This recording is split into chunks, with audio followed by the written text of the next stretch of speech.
किस पारित किया जाए। प्रश्न ये है कि उत्तर प्रदेश मोटरयान कराधान संशोधन विधेयक 2021 पारित किया जाए। जो पक्ष में हो हाँ कहें, जो विरोध में हो कृपया नहीं कहें। हाँ की संख्या अधिक है अतः ये विधेयक पारित हुआ।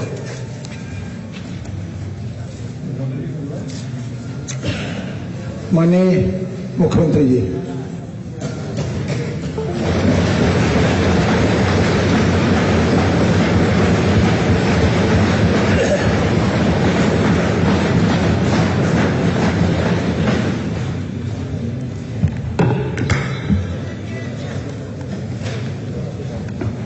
अध्यक्ष जी, मैं आभारी हूं आपका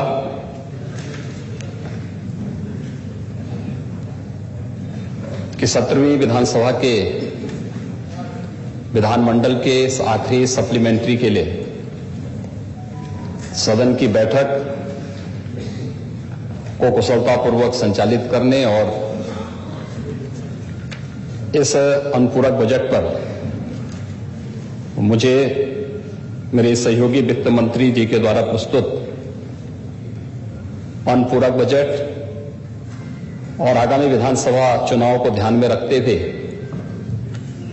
जो अंतरिम बजट और लेखानुदान है उस पर मुझे सरकार के पक्ष को रखने का आपने अवसर दिया है। मैं अभिनंदन करता हूं अपने सभी माननीय सदस्यों का जो अपने तमाम राजनीतिक व्यस्तताओं के बावजूद सदन की इन सभी विधायिक कार्यक्रमों के साथ यहां पर आज इस महत्वपूर्ण बैठक में भाग लेने के लिए यहां पर उपस्थित हुए हैं। लगभग हम सब इस हमारी सरकार को 5वें वर्ष के उत्तरार्ध में सरकार कार्य कर रही है, तो स्वाभाविक रूप से इन 4.25 वर्षों के दौरान उत्तर प्रदेश की विकास यात्रा क्या रही है, कैसे विकास की यात्रा आगे बढ़ी है, इस पर सदन को भी और हमारे सभी सदन में मौजूद माननीय सदस्यों को भी स्वयं भी चिंतन करने की आवश्यकता है, क्योंकि उनका ये रिपोर्ट कार्ड ही उनको जनता के सामने उनकी विश्वसनीयता को परखने का एक माध्यम भी मिलेगा। सदन की इन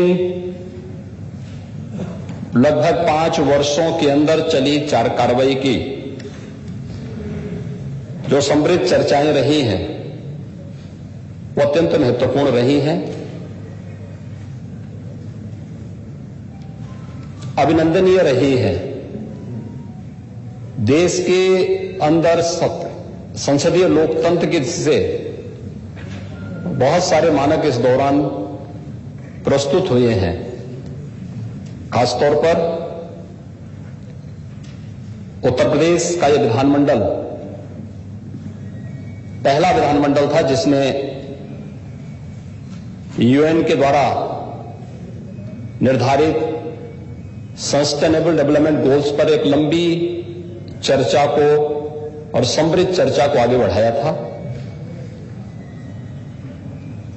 राष्ट्रपिता महात्मा गांधी की 150वीं जयंती के कार्यक्रम के अवसर पर आयोजित होने वाला यह कार्यक्रम अत्यंत महत्वपूर्ण रहा है।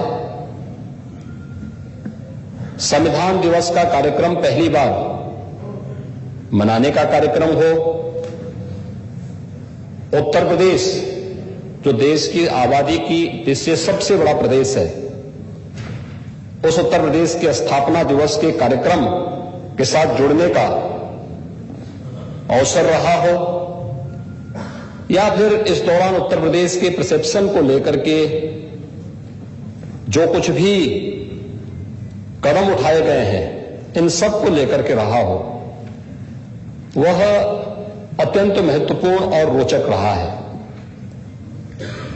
महोदय, जब यहां पर मैं मेरे सहयोगी वित्त मंत्री श्री सुरेश कुमार खन्ना जी के द्वारा प्रस्तुत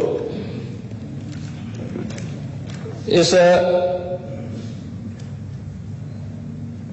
अनुपूरक बजट और अंतरिम बजट पे चर्चा को आगे बढ़ाने के लिए मैं यहां पे खड़ा हूं। स्वाभाविक रूप से पिछले 5 वर्ष के दौरान जिन मुद्दों को लेकर के हम लोगों ने कार्य किया, उसमें हमने जिन बातों को ध्यान में रख करके अपने पूरे कार्यक्रम को और अपने पूरे कार्य योजना को बढ़ा करके प्रस्तुत किया था, उसमें हमारे सामने राष्ट्रपिता महात्मा गांधी जी की पंक्तियां भी बराबर हमें अनुप्रेरित करती थी कि धरती माता प्रत्येक मनुष्य की आवश्यकता की पूर्ति तो कर सकती है, लेकिन हर व्यक्ति के लोभ की पूर्ति नहीं कर सकती। हमने पंडित दीनदयाल उपाध्याय जी के इन वचनों को भी सदैव ध्यान में रख करके कार्य किया कि आर्थिक योजनाओं का आर्थिक प्रगति का माप समाज के ऊपर की सीढ़ी पर पहुंचे हुए व्यक्ति नहीं, बल्कि सबसे नीचे के पायदान पर विद्यमान व्यक्ति से होगा। और इन बातों को ध्यान में रख करके जब हम लोगों ने कार्य प्रारंभ किया तो महोदय बहुत सारी चीजें हमारे सामने आई। हमने योजनाएं बनाते समय अपने पराये का ध्यान, कोई किसी भी प्रकार का भेदभाव नहीं किया। हमने उस समय प्रधानमंत्री मोदी जी के इन मंत्रों को ध्यान में रखा, सबका साथ और सबके विकास का, क्योंकि हम सबका मानना था कि जो सर्वदेव अटल जी ने कहा था कि छोटे मन से कोई बड़ा नहीं होता और टूटे मन से कोई खड़ा नहीं होता।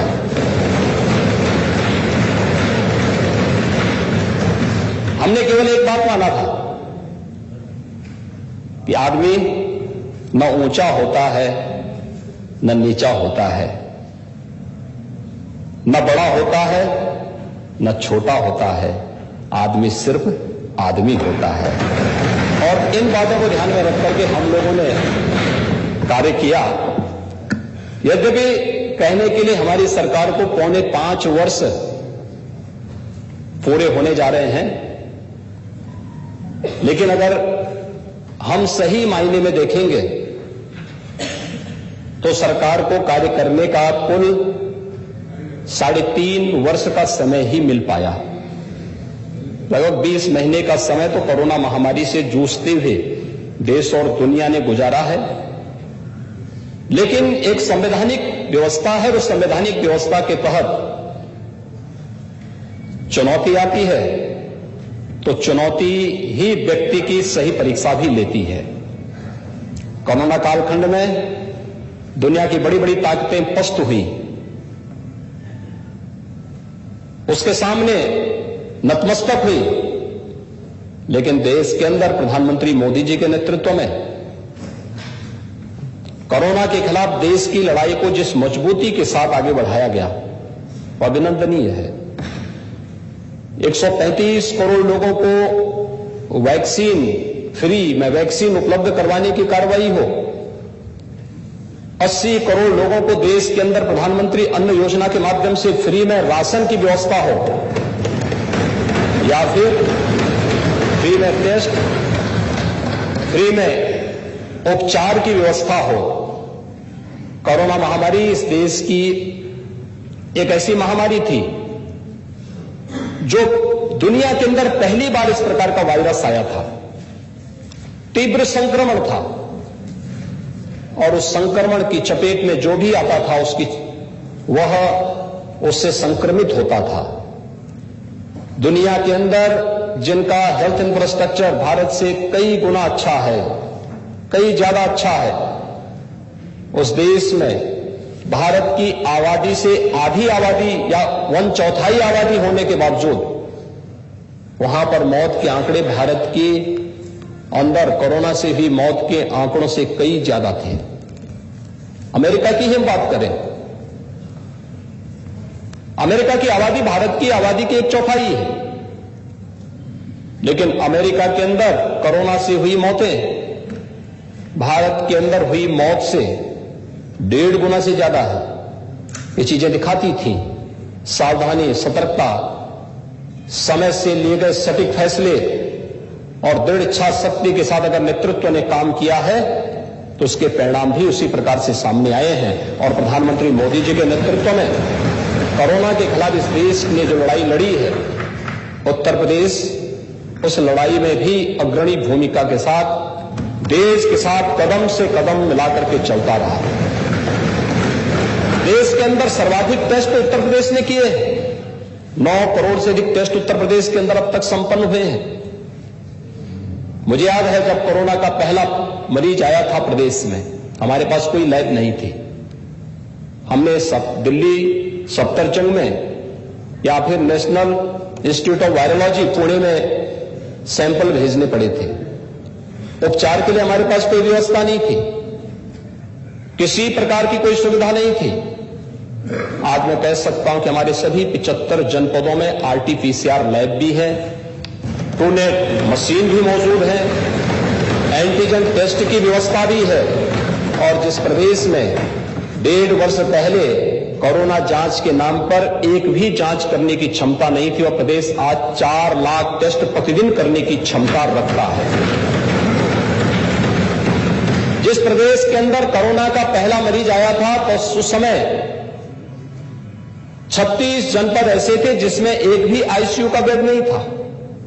बहुत सारे लोगों ने प्रदेश के अंदर शासन किया होगा, लंबे समय तक शासन किया है।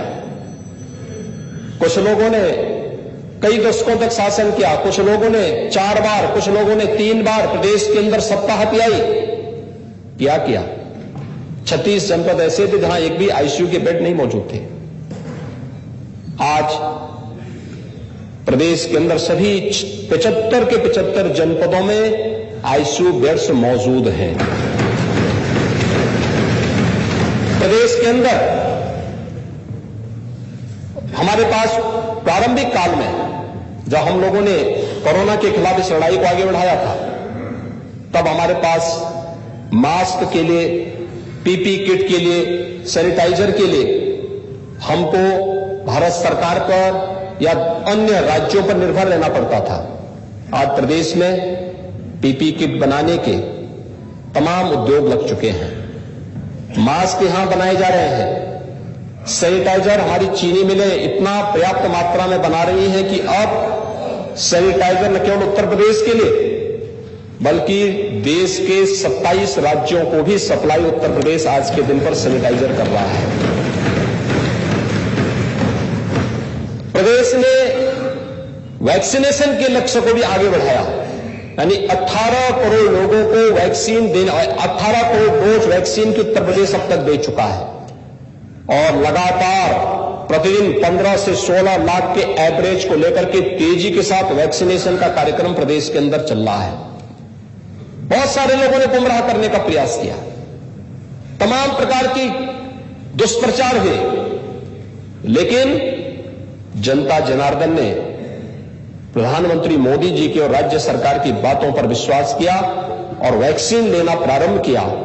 वैक्सीन ने थर्ड वेव की संभावनाओं को रोका और संभावनाओं को रोकने के साथ आज हम लोग न केवल वैक्सीन दे रहे हैं बल्कि 15 करोड़ लोगों को डबल इंजन सरकार का डबल डोज राशन की खुराक भी प्रदेश के अंदर उपलब्ध करवाने का कार्य कर रहे हैं। 15 करोड़ लोग उत्तर प्रदेश में हर महीने 2 बार राशन भी फ्री में लेने का कार्य कर रहे हैं। फ्री में राशन, फ्री में टेस्ट, फ्री में उपचार, फ्री में वैक्सीन, सबको वैक्सीन, और इसी को कहते हैं सबका साथ और सबका विकास।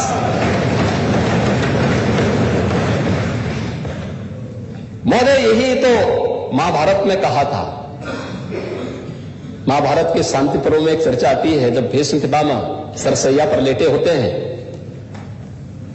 तो उस समय युधिष्ठिर उनके पास जाते हैं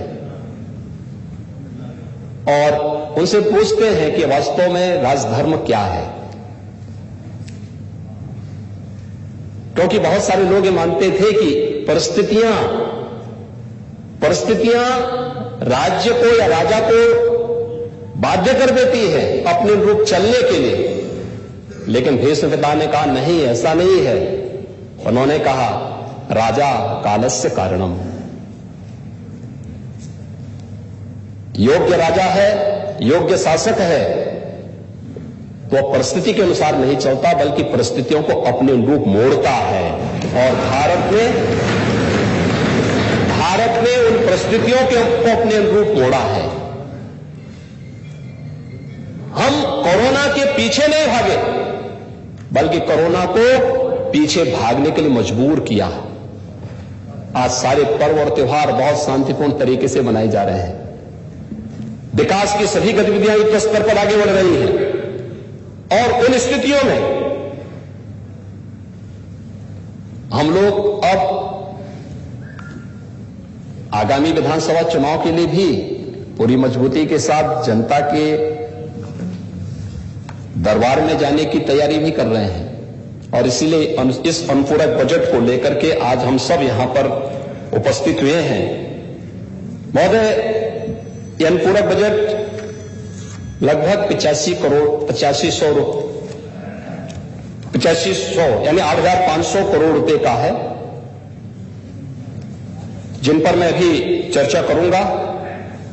और लेखानुदान जो हमारा अंतरिम बजट है, लेखानुदान 2022-23 का विधानसभा चुनाव और नई सरकार के गठन होने तक सरकारी कामकाज में किसी प्रकार का कोई व्यवधान न हो, सभी कार्य हमारे चलते रहे, इस दृष्टि से लगभग 5,45,000 करोड़ रुपए के आसपास का यह हमारा लेखानुदान भी इस सदन में प्रस्तुत किया गया है, जिस पर यहां पर चर्चा होगी। ये चीजें बताती हैं कि दुनिया के अंदर आज भी आप देखेंगे बहुत सारे देश हैं जो कोरोना से बुरी तरह प्रभावित हैं। अमेरिका के अंदर, रूस के अंदर, चीन फिर से लॉकडाउन की तरफ चला गया है। यूरोप के कई देश प्रभावित हो रहे हैं, कोरोना के मामले तेजी से बढ़ रहे हैं। तमाम अफ्रीकन कंट्रीज हैं जहां पर ये चीजें तेजी के साथ आगे बढ़ी हैं। लेकिन हमारे यहां पहले चरण का रहा हो, दूसरे चरण का रहा हो या तीसरे चरण के बारे में जो विशेषज्ञों ने आशंका व्यक्त की थी, कोई कहता था अगस्त में आ ही जाएगा, कोई कहता था कि सितंबर में आने से कोई रोक नहीं पाएगा। लेकिन हम लोगों ने कहा ना अगस्त में आएगा ना सितंबर में आएगा, हम दोबारा सरकार बना करके आएंगे और फिर तीसरे वेव को भी रोकेंगे। और इसीलिए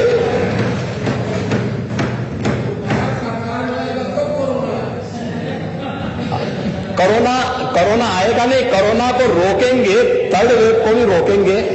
लेकिन हां, यह तय है कि आप में से बहुत सारे लोग वापस नहीं आने वाले हैं।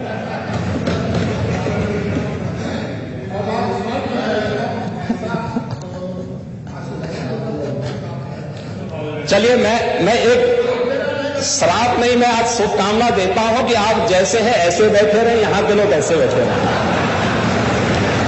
इसको तो स्वीकार करते हैं ना।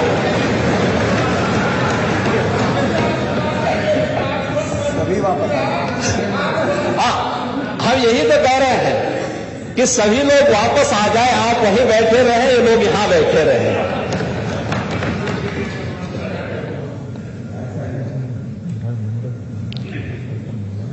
महोदय, हम लोगों ने पिछले 5 वर्ष के दौरान, मैं चर्चा 5 वर्ष की करूंगा, 4.5 वर्ष की नहीं करूंगा, 3.5 वर्ष की भी नहीं करूंगा।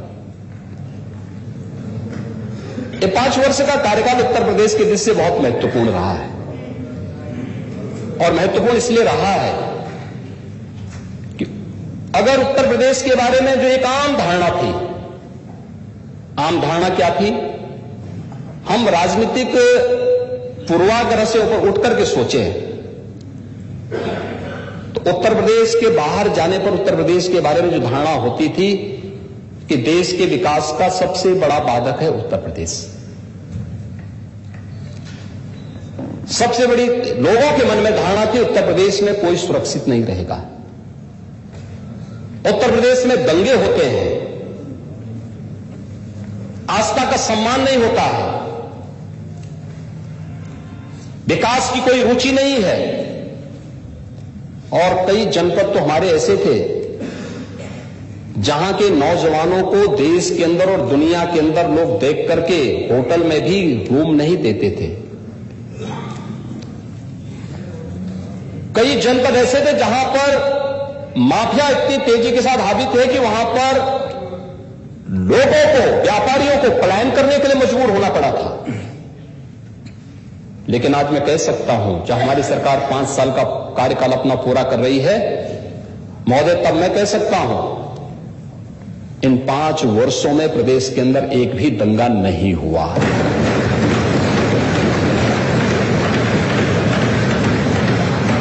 तब मैं कह सकता हूं उत्तर प्रदेश के बारे में देश और दुनिया की धारणा बदली है।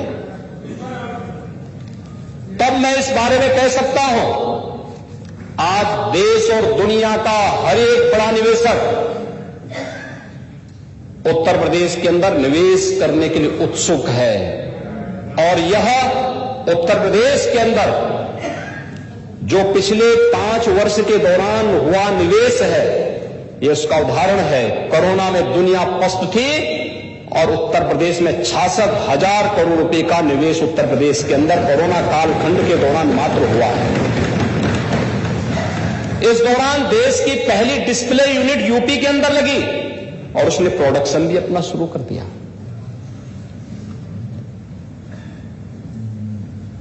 स्मार्टफोन आप इस्तेमाल करते होंगे। स्मार्टफोन में जो स्क्रीन लगती है ना, इसी को डिस्प्ले बोर्ड कहते हैं। ये पहले देश के अंदर नहीं बनती थी, ये चीन में बनती थी। आज उसका निर्माण भी प्रदेश के अंदर होने लग गया है। ये फैक्ट्री लगी है कोरोना कालखंड में यूपी के अंदर। ये फैक्ट्री लगाई है उस संस्था ने जो पिछली सरकार में अपना बोरिया बिस्तर बांध करके भ्रष्टाचार के कारण, गुंडागिर्दी के कारण, माफिया गिर्दी के कारण भागने के लिए मजबूर हो रही थी। और आज कुछ लोगों को सपना होता है, कोई दिक्कत नहीं, सपना देखते रहिए लेकिन इंतजार करते रहिए। महोदय, कैसे उत्तर प्रदेश की तस्वीर बदली है? ये चीजें हुई कैसे हैं? आप इस सदन के अभिभावक हैं, कस्टोडियन हैं, और आपको याद होगा जब हम लोग यहां पर आए थे पहला बजट प्रस्तुत करने के लिए, तब भी मैंने कहा था उत्तर प्रदेश उस समय 22 करोड़ की आबादी का राज्य था, आज लगभग 25 करोड़ की आबादी का राज्य है। तब भी हमने कहा था कि 25 करोड़ की आबादी के राज्य के लिए 2.5 करोड़ 3 करोड़ के बजट से काम नहीं चलेगा।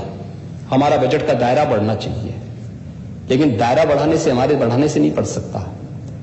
हमारे पास उतने सोर्स ऑफ इनकम भी होनी चाहिए, हमारा रेवेन्यू भी उतना होना चाहिए, राजस्व भी हमारा उतना होना चाहिए। और हमने अपना राजस्व भी बढ़ाया, बजट का दायरा भी बढ़ाया। हमारी सरकार जब अपने यानी इस अनुपूरक बजट के साथ यहां पर अंतिम अनुपूरक बजट इस सरकार का प्रस्तुत हो रहा है, यह लगभग 6 लाख करोड़ रुपए का है। 6 लाख करोड़ रुपए का इसलिए है, इस सबके बावजूद है कि कोरोना कालखंड में तमाम विपरीत परिस्थितियों, अर्थव्यवस्था पर पड़े विपरीत असर के बावजूद भी हम 6 लाख करोड़ तक अपने बजट के दायरे को पहुंचाने में सफल हुए। एफआरबीएम की सीमा का हम अनुपालन कर रहे हैं। भारत सरकार, रिजर्व बैंक ने हर एक राज्य के लिए जो सीमा निर्धारित की है, उस सीमा का पूरा पालन करते हुए राज्य सरकार ने इसे प्राप्त किया है। इस दौरान हम प्रदेश के अंदर प्रदेश की अर्थव्यवस्था को, जो पहले 6 नंबर की अर्थव्यवस्था थी, नंबर 2 की अर्थव्यवस्था बनाने में भी हमें सफलता प्राप्त हुई है।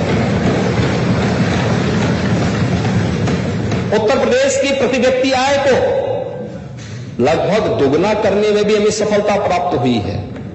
अगर यही स्पीड रहती, पहले की सरकारें इसी स्पीड के साथ चलती, महोदय मैं विश्वास के साथ कह सकता हूं कि उत्तर प्रदेश आज नंबर 2 का नहीं बल्कि उत्तर प्रदेश नंबर 1 के लिए हमेशा नंबर 1 के साथ देश के अंदर अग्रणी भूमिका के साथ होता है। हमने अपने व्यक्तिगत स्वार्थ के लिए, यहां की पिछली सरकारों ने अपने व्यक्तिगत स्वार्थ के लिए सत्ता का प्राधिकरण नहीं किया होता, राजनीति का प्राधिकरण नहीं किया होता, राजनीति का माफियाकरण नहीं किया होता, सत्ता को वंशवाद और परिवारवाद के सामने गिरवी नहीं रखा होता, सत्ता भाई भतीजेवाद की भेंट नहीं चढ़ी होती, तो ही उत्तर प्रदेश नंबर 1 की अर्थव्यवस्था बनने का हकदार था और ये हक उसको मिलना ही चाहिए। और नंबर 1 का उत्तर प्रदेश इस लक्ष्य को लेकर के हम लोग चले थे और उसमें कई क्षेत्रों में सरकार के सामूहिक प्रयास के कारण हमें सफलता भी प्राप्त हुई। कई क्षेत्रों में हमें सफलता प्राप्त हुई। अगर मैं उसके बारे में यहां पर कुछ क्षेत्रों में आपको मैं यहां पर केवल बता दूं कि कैसे उत्तर प्रदेश ने कैसे इस तस्वीर को बदलने में योगदान दिया। अगर हम खाद्यान्न उत्पादन की बात करें, गेहूं, तिलहन, गन्ना, चीनी उत्पादन, आलू, मटर, दूध, आम उत्पादन, आंवले उत्पादन में उत्तर प्रदेश नंबर 1 पर आज के दिन पर भी है।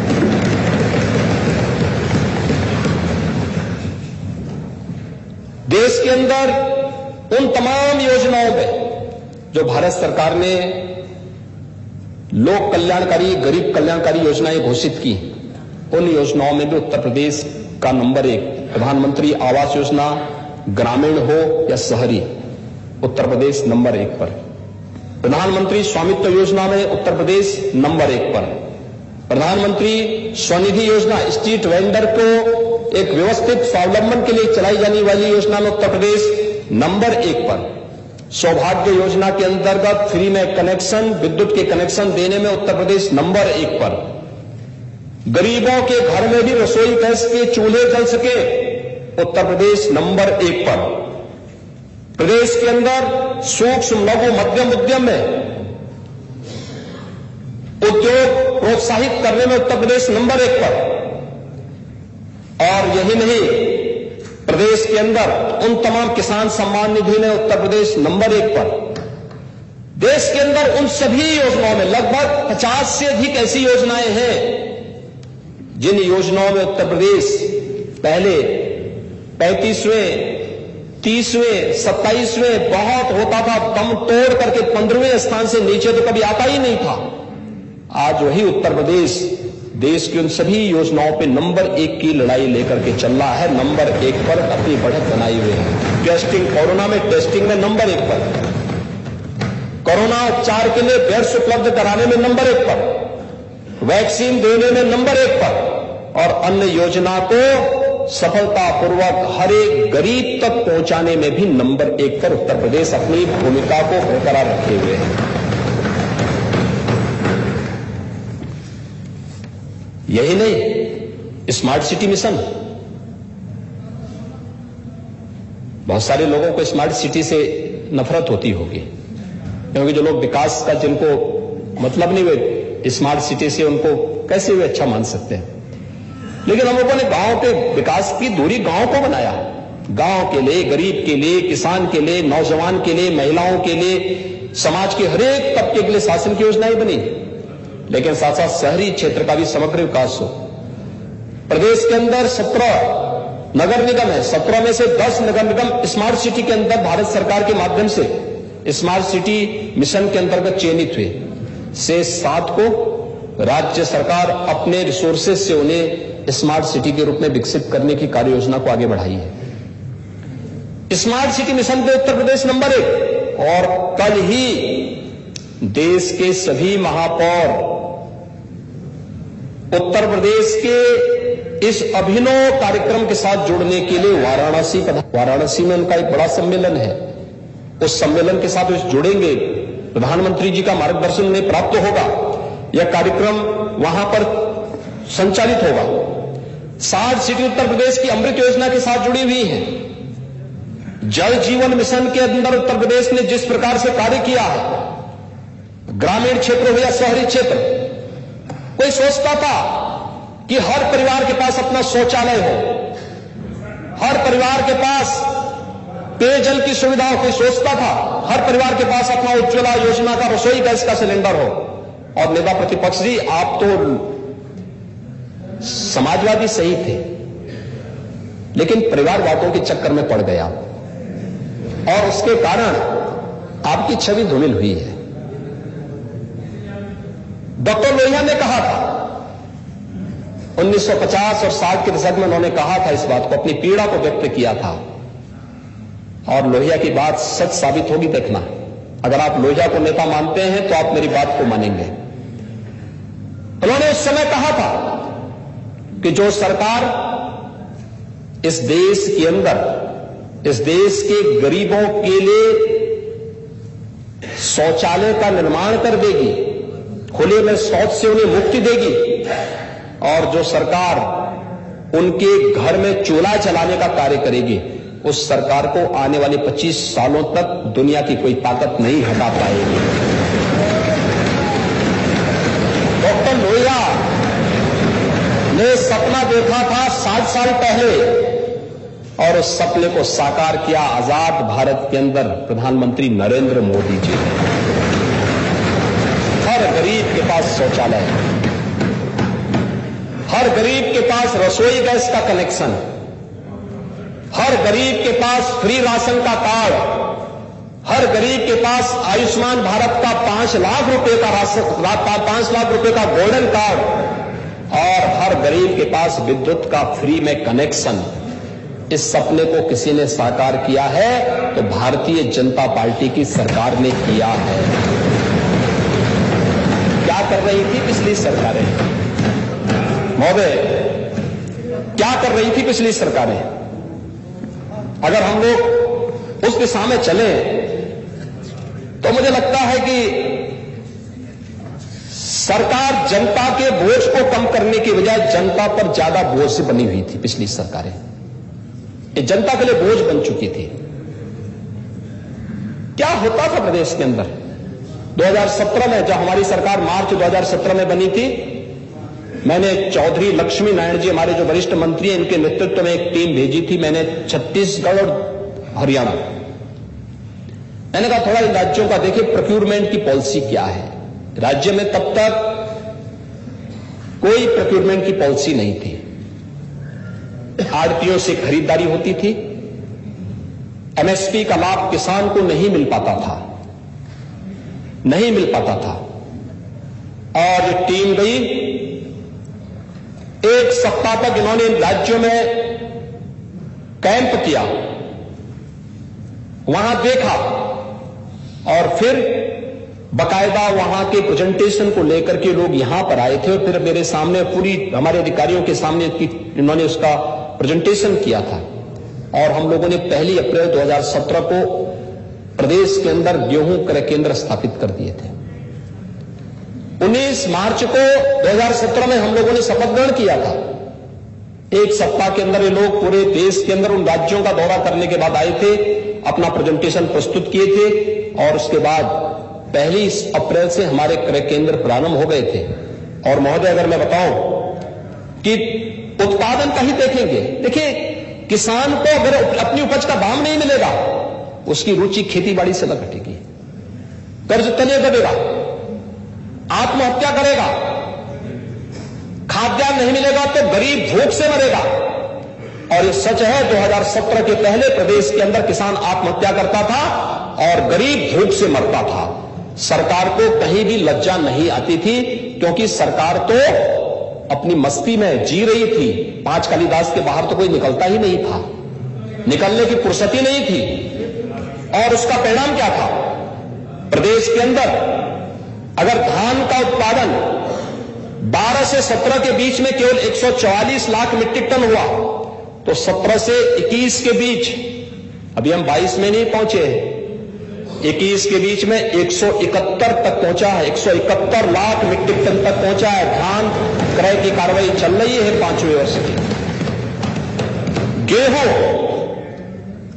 149 लाख मीट्रिक टन का उत्पादन हुआ, 12 से 17 349 लाख मीट्रिक टन का उत्पादन हुआ 12 से 17 के बीच। और 17 से 21 के बीच में होता है 375 लाख मीट्रिक टन।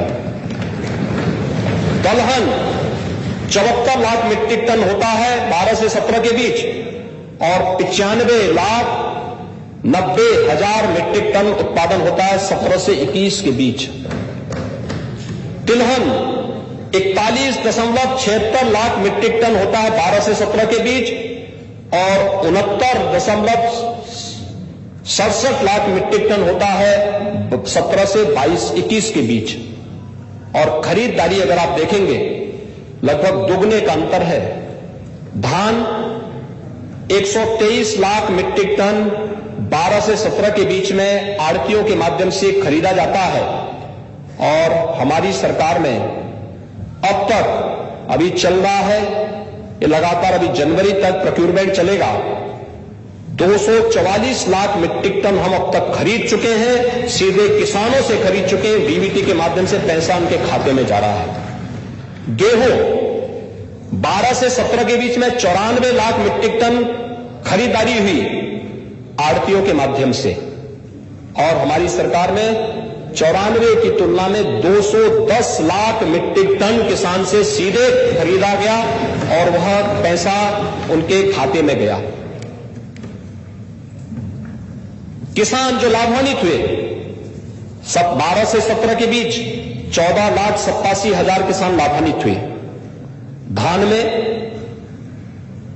गेहूं में लाभान्वित हुए 19,02,000। और हमारी सरकार के इस 5 साल के कार्यकाल के दौरान अभी जो चल भी रहा है, जो किसान अब तक लाभान्वित हो चुके हैं, 14 लाख की तुलना में हमारी सरकार में लाभान्वित किसानों की संख्या 31,88,000, और गेहूं में 43,75,000 किसान लाभान्वित सीधे सीधे हुए हैं, जिनसे हमने उपज खरीदा है, उनको उपलब्ध कराया है। महोदय, जो धनराशि उन्हें उपलब्ध कराई गई, अगर मैं देखूं तो गेहूं और धान के किसानों को जो कुल धनराशि उपलब्ध कराई गई, यह धनराशि गेहूं में 12,800 करोड़ रुपए, यह 12 से 17 के बीच में, और 17 से 21 के बीच में उपलब्ध कराई गई 36,405 यानी 36,405 करोड़ रुपए, यानी 3 गुना ज्यादा धनराशि किसान के पास गई है। धान में 17,190 करोड़ रुपए 12 से 17 के बीच और 17 से 21 के बीच में अब तक धान में हम लोग 41,000 करोड़ रुपए किसान के खाते में दे चुके हैं। गन्ना किसानों का अगर हम देखें तो 12 से 17 के बीच में गन्ना किसानों का 90,000 करोड़ रुपए का गन्ना मूल्य का भुगतान हुआ था, और 17 से 21 के बीच अब तक 1,48,000 करोड़ रुपए का गन्ना मूल्य का भुगतान गन्ना किसानों के खाते में जा चुका है। प्रधानमंत्री किसान सम्मान निधि 2,54,000 किसानों के खाते में अब तक 2,54,00,000 किसानों के खाते में 37,521 करोड़ रुपए अब तक दे जा चुके हैं। और हमारी सरकार ने आने के साथ ही किसान जो कर्ज के तले दबा हुआ था, ऐसे 86 लाख किसानों के 36,000 करोड़ रुपए के कर्ज माफी के कार्यक्रम को भी आने के साथ ही सरकार ने आगे बढ़ाया। महोदय, अगर मैं किसान की बात करूं तो पिछली सरकार के समय सिंचाई योजनाओं के लिए जो वहां पर कार्य हुआ था, मुझे लगता है कि 12 से 17 के बीच 1 लाख हेक्टेयर की भूमि को अतिरिक्त सिंचन की सुविधा उपलब्ध कराई गई थी, और 17 से 22 के बीच में 21 के बीच में जो हम लोग सिंचन की सुविधा उपलब्ध करा रहे हैं, यह 22 लाख हेक्टेयर से अधिक है। अभी सरयू नहर राष्ट्रीय परियोजना प्रधानमंत्री जी ने राष्ट्र को समर्पित की। बैराइच गोंदा, बलरामपुर, श्रावस्ती, सिद्धार्थनगर, संत कबीर नगर, बस्ती, महाराजगंज, गोरखपुर, ये 9 जिले सीधे सीधे से लाभान्वित हो रहे हैं। अर्जुन सहायक परियोजना का अभी लोकार्पण प्रधानमंत्री जी ने किया। बांदा, हमीरपुर, महोबा, ये सभी जनपद इससे लाभान्वित हो रहे हैं। इसके साथ ही बाण सागर परियोजना, मिर्जापुर और प्रयागराज जनपद इससे लाभान्वित हो चुके हैं 18 में। बंडई बांध, जमरार बांध, मोधा बांध, पहुंच बांध, पहुचुरा बांध, गुंटा बांध, रसिन बांध, जखनौल पंप नहर प्रणाली, ये तमाम जो परियोजनाएं, लगभग 17 परियोजनाओं को हमारी सरकार जो 3-3, 4-4 दशक से लंबित थी, उन योजनाओं को पूरा किया। उसमें कोई कोताही नहीं बरती गई और आज उसका परिणाम है कि प्रदेश के अंदर सिंचाई के अतिरिक्त सुविधा किसानों को प्राप्त हुई और किसान उससे लाभान्वित हो रहा है। महोदय, अगर प्रदेश के अंदर हम देखेंगे, पेयजल की सुविधा गांव-गांव में उपलब्ध करवाने की कार्रवाई, बुंदेलखंड प्राकृतिक दृश्य से हर प्रकार की खनिज संपदा से भरपूर है, लेकिन वहां की खनन संपदा को, खनिज संपदा पर भू माफियाओं को और खनन माफियाओं को हावी पिछली सरकारों ने करवाया था। हमारी सरकारों ने उन माफियाओं को उनके सही जगह पहुंचाने का काम किया ही, लेकिन साथ साथ वहां की जनता जिन विकास कार्य के लिए हकदार थी। आज पेयजल की समस्या का समाधान मार्च 2022 तक हम लोग, जब हमारी सरकार को 5 साल का कार्यकाल पूरा होगा, बुंदेलखंड की पेयजल की समस्या का समाधान हो चुका होगा। हर गांव में हर घर नल योजना लागू हो चुकी होगी। बुंदेलखंड में अब केन और बेतवा को जोड़ने की कार्रवाई भी हो रही, पूरे बुंदेलखंड की व्यापक परिवर्तन कर देगा। अर्जुन सहायक परियोजना के साथ साथ जिन परियोजनाओं को मैंने अभी यहां पर उल्लेख किया है, ये सभी परियोजनाएं तो पूरी हुई है। पूरा बुंदेलखंड पानी के लिए तरसेगा नहीं। वहां की माताओं को, वहां की बहनों को इसके लिए परेशान नहीं होना पड़ेगा और वहां के नौजवानों को पलायन इसलिए नहीं करना पड़ेगा क्योंकि बुंदेलखंड के विकास के आधार अब बुंदेलखंड एक्सप्रेसवे बन गई है। 2022 तक इस एक्सप्रेसवे को हम तैयार करने जा रहे हैं और एक्सप्रेसवे में सरकार ने डिफेंस मैन्युफैक्चरिंग कॉरिडोर की स्थापना की कार्रवाई को भी युद्ध स्तर पर आगे बढ़ा दिया है। अभी आपने देखा होगा, भारत डायनेमिक्स लिमिटेड की एक बड़े प्रोजेक्ट का शिलान्यास झांसी में प्रधानमंत्री जी ने किया है। बुंदेलखंड के दोनों जनपदों में हम एयरपोर्ट दे रहे हैं। चित्रकूट के एयरपोर्ट हमारा तैयार हो रहा है। ललितपुर में एक नया एयरपोर्ट हम देने जा रहे हैं। बुंदेलखंड विकास की एक नई आभा के साथ आगे बढ़ रहा है। पूर्वी उत्तर प्रदेश, हमारे नेता प्रतिपक्ष बलिया से है, अलग विषय है कि विकास में रुचि उनकी कम ही रहती है, लेकिन बुंदेलखंड के साथ साथ पूर्वांचल एक्सप्रेसवे खुल चुका है और सही मायने तो मैं तो यही मानता था कि आपको जाने में बलिया परेशानी होती है क्योंकि आप साल में एक बार ही क्षेत्र में जा पाते थे। तो हमने कहा कम से कम साल में 10-12 बार जब चले जाएं इस बुजुर्गी में, तो आपका ध्यान रखने के लिए बुंदेलखंड एक्सप्रेस, पूर्वांचल एक्सप्रेस इसीलिए हम लोगों ने तेजी के साथ आगे बढ़ाया। और मैं तो चाहूंगा, वैसे आप चले होंगे, धन्यवाद नहीं दिया। धन्यवाद, ओह, धन्यवाद देने का तो शिष्टाचार है ही नहीं ना। आपको चोरी छुपे देते होंगे लेकिन हम लोगों को नहीं देते। पूर्वांचल एक्सप्रेसवे लखनऊ को गाजीपुर से जोड़ रहा है और गाजीपुर से वाराणसी भी जुड़ रही है, बलिया भी जुड़ रही है। बलिया के लिए लिंक एक्सप्रेसवे के लिए भूमि अधिग्रहण की कार्रवाई को तेजी के साथ आगे बढ़ाने का कार्य चल रहा है। गोरखपुर लिंक एक्सप्रेसवे पर कार्य युद्ध स्तर पर चल रहा है। गंगा एक्सप्रेसवे पश्चिमी उत्तर प्रदेश को पूर्वी मध्य उत्तर प्रदेश होते हुए पूर्वी उत्तर प्रदेश से जोड़ने के लिए प्रयागराज तक 12 जनपद हमारे इससे आच्छादित हो रहे हैं। 18 तारीख को शाहजहांपुर में प्रधानमंत्री जी गंगा एक्सप्रेसवे का भी शिलान्यास करने जा रहे हैं। महोदय, 1947 से 2017 तक प्रदेश के अंदर 1.5 एक्सप्रेसवे बने थे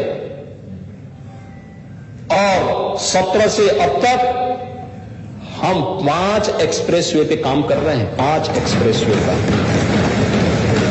यह है कार्य की स्पीड। मेडिकल इंफ्रास्ट्रक्चर पर, मेडिकल इंफ्रास्ट्रक्चर 1947 से लेकर के 2017 तक कुल 12 गवर्नमेंट मेडिकल कॉलेज खुल पाए थे। अभी 25 अक्टूबर को प्रधानमंत्री जी ने 9 मेडिकल कॉलेज को क्लास चलाने के साथ जोड़ दिया है। वहां पे क्लास प्रारंभ होने जा रही है इस सत्र में। 2019 में 8 मेडिकल कॉलेजेस का उद्घाटन मैंने स्वयं किया था। वहां पे क्लास की सेकेंड ईयर एमबीबीएस के बच्चे वहां पे पढ़ रहे हैं। 16 नए मेडिकल कॉलेजेस पे हम काम कर रहे हैं। आखिर हर जनपद में मेडिकल कॉलेज क्यों नहीं होना चाहिए? और हम लोग डॉक्टर भी आ जाएंगे, आ जाएंगे। आप इसकी चिंता क्यों कर रहे हैं?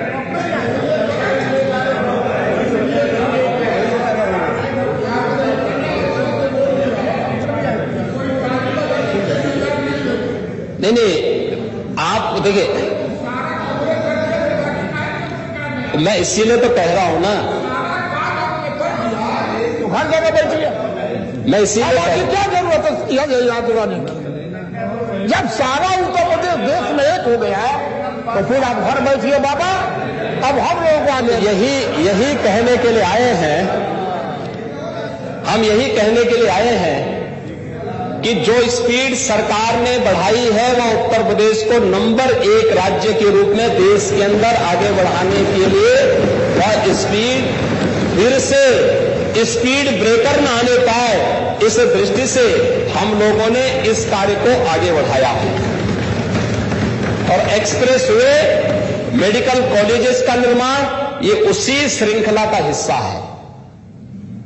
1 डिस्ट्रिक्ट 1 प्रोडक्ट की योजना परंपरागत उद्यम को बढ़ाने के लिए और प्रदेश के अंदर जितने रिफॉर्म होने थे, इस रिफॉर्म के माध्यम से ईज ऑफ डूइंग बिजनेस में जो उत्तर प्रदेश 15-16 में 14वें स्थान पर था, उसको नंबर 2 स्थान पर लाने में सफलता भी हमारी सरकार ने प्राप्त किया। हर एक फील्ड में उत्तर प्रदेश आगे बढ़ा है। और आज पेयजल की योजना, 2 क्षेत्र प्रदेश के ऐसे थे जहां पर पेयजल का सबसे ज्यादा संकट था, बुंदेलखंड में, विंध्य क्षेत्र में, और डार्क जोन से जुड़े हुए कुछ खारा पानी से जुड़े हुए क्षेत्र हैं पश्चिम और मध्य उत्तर प्रदेश में। इन क्षेत्रों में पेयजल की सुविधा की कार्रवाई हमारी बन चुकी। वर्तमान में 38,000 ग्राम गांवों में, राजस्व गांवों में पेयजल हर घर नल योजना की कार्रवाई को सरकार युद्ध स्तर पर आगे बढ़ाने का कार्य कर रही है। और हमारा लक्ष्य है कि 2024 तक उत्तर प्रदेश के अंदर हर गांव, हर घर नल योजना के साथ जुड़ जाए। क्योंकि स्वच्छता के साथ साथ शुद्ध पेयजल आधी से अधिक बीमारियों के समाधान का मार्ग निकालता है, आधी से अधिक समस्याओं का समाधान का मार्ग निकालता है। और इस दृष्टि से सरकार ने इन कार्यक्रमों को तेजी के साथ आगे बढ़ाया है। हम लोग जब आए थे तब प्रदेश के अंदर बहुत कम आच्छादन था पेयजल का। आज 35 लाख घरों में हर घर नल योजना नए सिरे से जोड़ने का कार्य करने में सफलता प्राप्त हुई है। महोदय, प्रदेश के अंदर अगर मैं ईज ऑफ लिविंग में ही बात करूं तो ईज ऑफ लिविंग में अगर हम बताए गए कि 12 से 17 के बीच में कितने गरीबों के आवास बने थे, कुल आवास सैंक्शन हुए थे 12 से 17 के बीच में, वह मुझे लगता है कि मुश्किल से हजारों में आ पाए थे। रुचि भी नहीं थी, क्योंकि जब अपने स्वयं के परिवार से फुर्सत हो तो व्यक्ति समाज के बारे में सोचे। और महोदय, इस समय ग्रामीण और शहरी दोनों क्षेत्रों में मिलाकर के हमारी सरकार 42 लाख लोगों को एक एक आवास उपलब्ध करवा चुकी है। प्रधानमंत्री आवास योजना में, मुख्यमंत्री आवास योजना में। बहुत सारे ऐसे क्षेत्र थे आजादी के बाद से जिनको किसी ने छुआ ही नहीं था, बनटांगिया, मुसहर, थारू, सहरिया, कोल, चेरो, ये तमाम ऐसी जातियां थी जो वंचित रह गई थी। इन लोगों को 100% आवासीय सुविधा, 100% शौचालय की सुविधा, 100% विद्युत के कनेक्शन, 100% उज्ज्वला योजना का कनेक्शन, निराश्रित महिला पेंशन की योजना से जोड़ना, दिव्यांगजन पेंशन के साथ जोड़ना, वृद्धावस्था पेंशन के साथ जोड़ना, और जिस भी प्रकार की लोकल राशन कार्ड की सुविधा से आच्छादन करना, आयुष्मान भारत का कार्ड या मुख्यमंत्री या जन आरोग्य योजना का कार्ड उन्हें उपलब्ध करवाने की कार्रवाई के साथ जोड़ने की कार्रवाई भी हमारी सरकार ने इस दौरान युद्ध स्तर पर किया। बहुत सारी जगह 100% हो चुका। आज जाइए उन क्षेत्रों में जहां पर पहले एक भी पक्के मकान नहीं थे, केवल झोपड़ी नजर आती थी, आज उनकी एक व्यवस्थित कॉलोनी वहां नजर आती है। देखने देखते बनता है। आज हम उनके चेहरे की खुशहाली दिखती है। लगता है देश स्वतंत्र इन लोगों के लिए अब हुआ है। उनको वोटिंग राइट नहीं थी, उनके पास राशन कार्ड नहीं था, उनको कोई सुविधा नहीं मिलती थी, लेकिन ये लोग बड़े बड़े नारे लगाते थे। कोई गरीबी हटाओ का नारा लगाता था, कोई जो है तमाम हल्ला बोल का नारा देता था, कोई कुछ और नारा देता था, लेकिन उन गरीबों के जीवन में खुशहाली लाने का कार्य अगर किसी ने किया तो बीजेपी की सरकार ने किया है। और बीजेपी नेतृत्व की इन सरकारों ने जो कार्य उन क्षेत्रों में किया है वह कार्य भी सबके सामने उदाहरण है।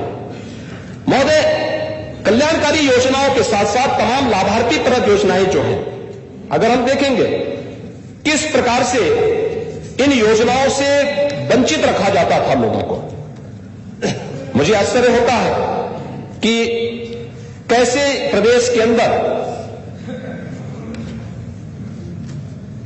बालिकाओं के लिए कोई योजना नहीं थी।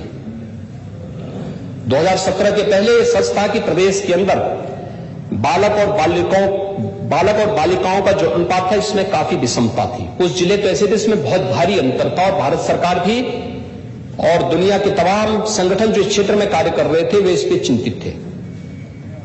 अभी भारत सरकार के जो ताजे आंकड़े आए हैं और उत्तर प्रदेश के लिए काफी संतोषजनक है। सबसे अच्छे आंकड़े उत्तर प्रदेश के देश के अंदर हैं, और इसी दृष्टि से प्रदेश सरकार ने, हमारी सरकार ने पिछली बार मुख्यमंत्री कन्या सुमंगला योजना चलाई थी, और मुझे प्रसन्नता है बेटी पढ़ाओ बेटी बचाओ बेटी पढ़ाओ योजना के अंतर्गत प्रदेश के अंदर 1,80,00,000 बालिकाएं इससे सीधे सीधे जुड़ी हुई हैं, और मुख्यमंत्री कन्या सुमंगला योजना से अब तक 10 लाख बालिकाएं सीधे सीधे लाभान्वित हो चुकी हैं। मुख्यमंत्री सामूहिक विवाह की योजना जो हम लोगों ने लागू की थी, हमारे विपक्ष के मित्रों ने उस समय काफी आलोचना की थी, कहा तो गरीब का अपमान है। लेकिन आज जब सामूहिक विवाह योजना के माध्यम से उमड़ता हुआ जन सैलाब उन बालिकाओं को आशीर्वाद देने के लिए उमड़ता है, तो सचमुच उस समय लगता है कि गरीब की बेटी सबकी बेटी, गांव की बेटी सबकी बेटी का भाव वहां पर देखने को मिलता है। गांव की बेटी सबकी बेटी इस भाव को वही समझेगा जिसके मन में मातृशक्ति के प्रति सम्मान का भाव होगा। और जहां पे लोग बोल देंगे अरे जवान है कुछ गलती हो जाती है, जहां पे ये भाव होगा तो उनसे उम्मीद क्या करते हैं, वे तो मजाक ही बनाएंगे सामूहिक विवाह योजना का। और सामूहिक विवाह योजना का यही मजाक इस सदन में ही जब घोषणा हुई थी तब यहां पर हमारे विपक्ष के मित्रों ने कहा था ये तो गरीब का अपमान है। और आज 2 लाख से अधिक कन्याओं की शादी इसमें श्रम विभाग में, पता नहीं स्वामी प्रसाद जी ने विपक्ष के मित्रों को क्यों नहीं बुलाया, क्योंकि मैं तो उनके यहां कई जगह गया कार्यक्रम में, 50-50 हजार की भीड़ उन कार्यक्रमों में जब भाग लेती है। कोई सोच सकता है एक गरीब और एक श्रमिक की कन्या की शादी में मुख्यमंत्री, मंत्री, विधायकगण, सांसदगण, वरिष्ठ अधिकारीगण उपस्थित होते हैं।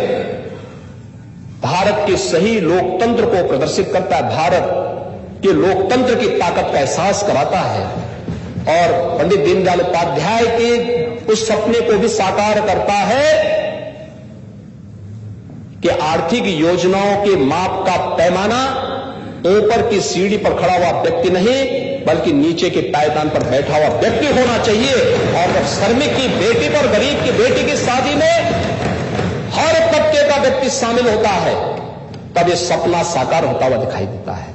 गरीब की इस पीड़ा को समझेगा कौन? ये पीड़ा हमारी सरकार ने समझा और योजनाएं लागू की गई। और इसीलिए बेसिक शिक्षा परिषद में 2017 के पहले क्या था? आधे से अधिक विद्यालय बंदी के कगार पर थे।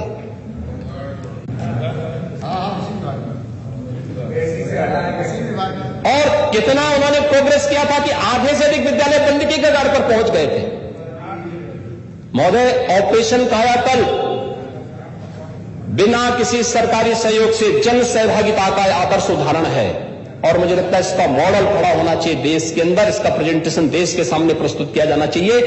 1,30,000 से अधिक विद्यालय, फ्लोरिंग, फर्नीचर, बालक बालिकाओं के लिए सेपरेट टॉयलेट, पेयजल की सुविधा और अच्छे शानदार तरीके से संचालित हो रहे हैं। ज्यादातर विद्यालयों में स्मार्ट क्लास भी संचालित हो रही है। बच्चों की संख्या भी बढ़कर के 1,80,81,000 तक पहुंच चुकी है।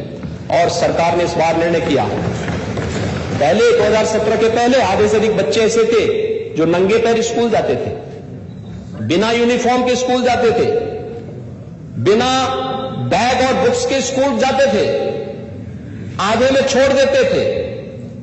आज हर बच्चे के लिए 2 यूनिफॉर्म, बैग भी, बुक्स भी, जूता भी, मोजा भी, स्वेटर भी सरकार दे रही है। और सरकार 1100 में ये सब चीजें खरीदती थी तो और अब वो 1100 रुपए सीधे बच्चे के अभिभावक के खाते में दिए जा रहे हैं। उन बच्चों के ही अभिभावक के अकाउंट में दिए जा रहे हैं। अब आप अपनी पसंद से खरीदिए। सरकार की पारदर्शिता और ईमानदारी का एक उदाहरण है। 1,80,00,000 से अधिक बच्चों के अकाउंट में पैसा गया है, जा रहा है। 1,20,00,000 का दिया जा चुका है। शेष प्रक्रिया 3 है, उसको हम तेजी के साथ आगे बढ़ा रहे हैं क्योंकि आधार से लिंक अभिभावकों के अकाउंट भी किए जा रहे हैं। ये उन अंतिम पायदान पर बैठे हुए पंडित दीनदयाल उपाध्याय के उन सपनों को साकार करने वाला कार्य यही होता है। और यही नहीं, प्रदेश के अंदर महिला सशक्तिकरण की दिशा में जो कार्य होने चाहिए थे, अभी 21 दिसंबर को अभी कल ही प्रदेश के अंदर पंचायत प्रतिनिधियों का सम्मेलन हुआ था। ग्राम्य विकास और पंचायती राज विभाग ने किया था। क्या उत्साह था पंचायत प्रतिनिधियों में। मुझे लगा वास्तव में कि सरकार हमारी है, हम सरकार की विजन के अनुरूप कार्य करेंगे। जब सरकार का अपना विजन नहीं होता है तो नीचे की सरकार भी डगमगाने लगती है, लेकिन जब सरकार विजन के साथ काम करती है तो निजी सरकार भी अपने दायित्वों का निर्वहन करती है। और उन्होंने भी इस चीज को कहा कि नहीं, हम लोग कार्य करेंगे, कार्य कर रहे हैं और सचमुच बहुत अच्छा काम किया था। पंचायत चुनाव हुए थे, हमारे विपक्ष के मित्र विरोध कर रहे थे पंचायत चुनाव का। क्यों कर दिया, कैसे कर दिया? कोरोना का ध्यान नहीं रखा गया। लेकिन हम लोगों ने नवनिर्वाचित ग्राम प्रधानों को, आशा कार्यकर्तियों को, आंगनवाड़ी जितने थी इनको, एएनएम को, राजस्व के कर्मियों को, पंचायती राज विभाग के कर्मियों को, ग्राम्य विकास से जुड़े हुए कर्मियों को, सबको लगाया कि हर ग्राम पंचायत में निगरानी समिति बन जाए। शहरी क्षेत्र में भी पार्षद की अध्यक्षता में निगरानी समिति बनाई गई और निगरानी समिति ने जितना बेहतरीन कार्य किया था, अभिनंदनीय है। और उसी अभिनंदन स्वरूप कल हमारी सरकार ने पंचायत प्रतिनिधियों के मानदेय को बढ़ाने का कार्य भी किया है और उनको एक नई जिम्मेदारी के साथ आगे बढ़ाने का काम भी किया है। ग्राम प्रधान 58,189 ग्राम प्रधान हैं और इनको अब मानदेय देने की कार्रवाई हम लोगों ने कर दी है। 3,500 से बढ़ाकर 5,000 कर दिया है। 5,000 मानदेय ये लोग पाएंगे। प्रमुख क्षेत्र पंचायत के 9,800 पाते थे, अब 11,300 पाएंगे। अध्यक्ष जिला पंचायत पहले 14,000 पाते थे, 15,500 पाएंगे। सदस्य जिला पंचायत पहले प्रति बैठक 1,000 पाते थे, अब 1,500 रुपया प्रति बैठक पाएंगे। सदस्य क्षेत्र पंचायत पहले 500 प्रति बैठक पाते थे, अब 1,000 प्रति बैठक पाएंगे। और सदस्य ग्राम पंचायत पहले कोई मानदेय नहीं था, अब हर बैठक में 100 रुपया उनको भी मिला करेगा। यानी 8 लाख पंचायत प्रतिनिधियों को पहली बार सम्मान देने का कार्य किसी ने किया है, वह बीजेपी की सरकार ने, हमारी सरकार ने किया है। कल ग्राम विकास और पंचायती राज विभाग ने इन कार्यक्रमों को वहां पर घोषित किया। और यही नहीं, हम लोगों ने यह भी कहा है, इससे पहले ब्लॉक का एक जेई या यही इंतजार करता था ग्राम प्रधान की एमबी बनाएगा, कार्य योजना तैयार करेगा, तो हमने कहा कि नहीं भाई, कोई जरूरत नहीं कि आप इसका इंतजार करें। पीडब्ल्यूडी से, सिंचाई विभाग से, आवास विकास से, विकास प्राधिकरण से, नगर निगम से, या हम इन विभागों में इम्पैनल्ड करेंगे कुछ आर्किटेक्ट और अच्छे इंजीनियर को, उनसे किसी से आप बना दीजिए, अपनी कार्य योजना को लागू करिए, विकास का कार्य बाधित नहीं होना चाहिए। ग्राम प्रधान भी आधार है विकास का, वो चुनी गई बॉडी है, उसको अधिकार मिलना चाहिए। 2 लाख तक की सीमा थी उसकी, हमने कहा नहीं, इसको बढ़ाओ, 5 लाख तक की उसको अधिकार दिए गए, 5 लाख तक का वो स्वीकृत कर सकता है।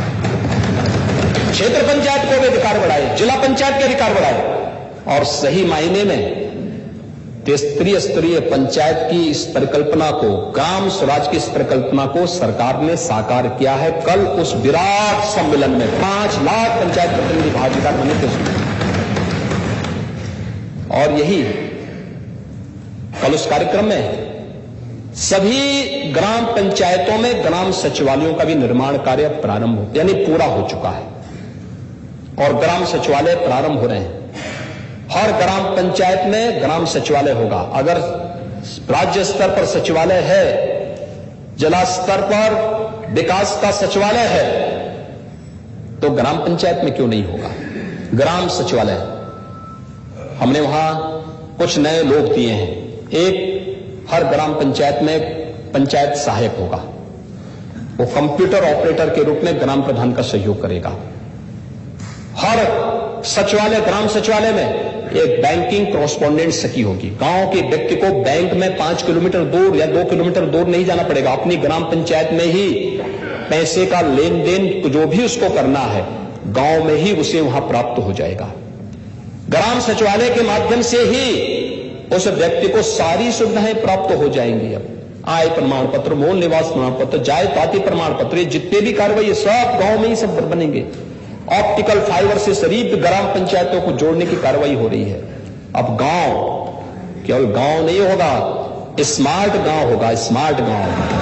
और स्मार्ट गांव की परिकल्पना को हमारी सरकार साकार कर रही है। 56,000 बैंकिंग कॉरेस्पॉन्डेंट सखी की नियुक्ति की प्रक्रिया हमारी पूरी हो चुकी है, और इन्हें नियुक्ति पत्र अभी 21 दिसंबर को प्रयागराज में प्रदान किए जाएंगे। निराश्रित महिला महोदय, पहले इन्हें मानदेय 300 रुपये मिलता था, और इनकी जो संख्या थी प्रदेश के अंदर 17,31,000 को ये सुविधा दी जा रही थी। और अब वर्तमान में हम लोग निराश्रित महिला पेंशन, यानी विधवा पेंशन जैसे कहते हैं, विधवा पेंशन पहले केवल 17,31,000 महिलाओं को मिलती थी।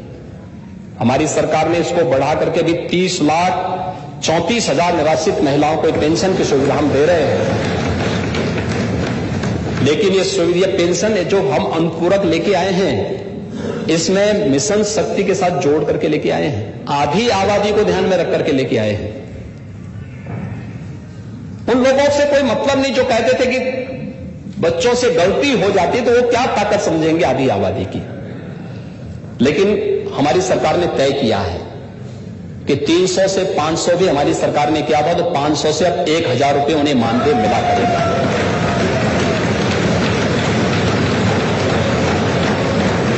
और सरकार इस बात को भी तय करेगी कि जो इनकम ग्रुप अभी तक है, इसको जो कैप किया गया है, इस कैप में भी हम और शिथिलता देंगे। अधिक से अधिक निराश्रित महिलाएं इस योजना का लाभ पा सकें। एक सरकार आधी आबादी को सम्मान देने के लिए इस कार्य को आगे बढ़ाई है। दूसरा, वृद्धावस्था पेंशन। आयु सीमा के कारण बहुत सारे परिवार ऐसे थे जो इस योजना से आच्छादित नहीं थे। पहले 37 यानी 70 के पहले 37 लाख लोगों को इस योजना का लाभ मिलता था। जो पेंशन की सुविधा थी वो भी कम मिलती, राशि भी कम थी। हमारी सरकार ने तेजी के साथ कैंप लगाए। हमारे माननीय जनप्रतिनिधियों ने जगह जगह कैंप लगा करके उन सभी लोगों को आच्छादित करने की व्यवस्था भी की। जितने भी निराश्रित बुजुर्ग हैं उनको पेंशन की सुविधा का लाभ मिले, और सरकार ने उसको तय किया था कि यह सुविधा उन लोगों को प्राप्त हो सके। तो उस समय 37 लाख को बढ़ा करके 55,77,000 वृद्धजन हम लोगों ने आच्छादित किए हैं। इतने को मिल रही है, लेकिन राशि केवल 500 थी। और महोदय, हमारी सरकार ने तय किया है कि अपने बुजुर्गों को हम ऐसे नहीं छोड़ सकते। अब ऐसा नहीं कि बाप बुजुर्ग होगा तो धक्का दे के बाहर कर दो, कुर्सी से ही हटा दो। अब कुर्सी से नहीं हटाते हम लोग तो सम्मान देते हैं। और इसलिए हमारी सरकार ने तय किया कि अपने वृद्धजनों को पेंशन की राशि भी 500 से बढ़ा करके 1,000 करेंगे।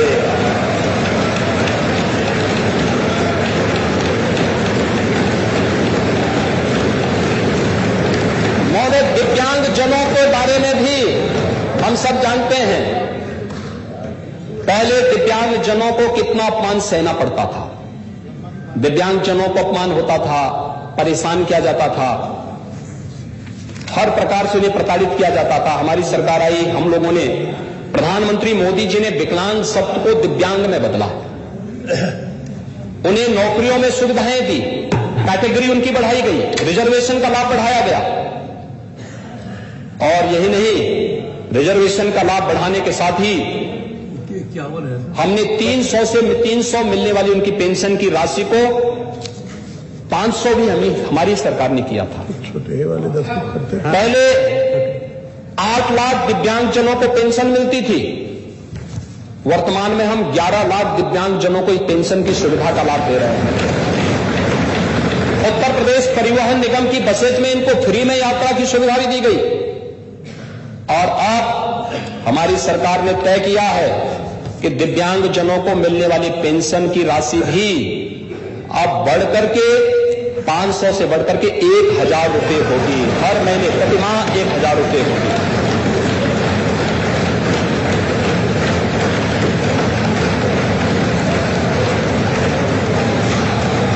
महोदय, पुष्पावस्था पेंशन, कितने हेत इससे लोग उनको देखते थे, जबकि अब तो ये वैज्ञानिक शोध पर तय हो चुका है कि कुष्ठ कोई छूत की बीमारी नहीं, इस बीमारी ठीक हो सकती है। लेकिन फिर भी लोगों के द्वारा जिस प्रकार की भाव व्यक्त किए जाते थे, पेंशन की राशि अब हमारी सरकार ने तय किया गया है, हर कुष्ठावस्था पेंशन धारक को भी अब हम लोग 3,000 रुपये महीने की पेंशन की राशि उन्हें उपलब्ध कराएंगे। और हर कुष्ठ रोगी को, उनके परिवार को प्रधानमंत्री आवास योजना या मुख्यमंत्री आवास योजना से आच्छादित करने का कार्य भी करेंगे। उनके लिए आवास की सुविधा भी उन्हें उपलब्ध करवाने का कार्य करेंगे। महोदय, इसके साथ ही सरकार ने यह भी तय किया है, प्रदेश में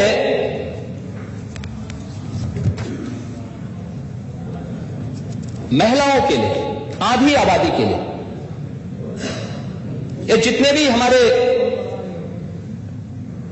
प्रदेश के अंदर महिलाएं हैं, खासतौर पर गरीब तबके की महिलाएं हैं, उपचार के लिए, असाध्य बीमारियों के लिए अब तक प्रधानमंत्री जन आरोग्य योजना, आयुष्मान भारत के अंदर प्रधानमंत्री मोदी जी ने प्रदेश के अंदर लगभग 6 करोड़ लोगों को इस सुविधा के साथ आच्छादित किया है। प्रदेश सरकार ने भी अपने स्तर पर बचे हुए 7 लाख लोगों को इस योजना से जोड़ने का कार्य किया है। लेकिन बहुत सारे लोग अभी भी ऐसे हैं, या बहुत सारी गंभीर बीमारियां ऐसी होती हैं जिसमें 5 लाख की राशि कम पड़ जाती है। हमने तय किया है हम इसमें भी कुछ महिला रोगियों के लिए, किसी असाध्य बीमारी में जिसमें 5 लाख की राशि खर्च हो रही है, आयुष्मान भारत की राशि खर्च होती है, तो आयुष्मान भारत की राशि खर्च होने के बाद हम उन महिलाओं को इसमें, क्योंकि जो राशि होती थी काफी बहुत बार होता था कि उपचार में वो 7 लाख 8 लाख या 9 लाख रुपए खर्च हो रहे हैं महिलाओं के उपचार में, तो राशि कम होने के नाते उपचार पूरा नहीं करा पाते थे।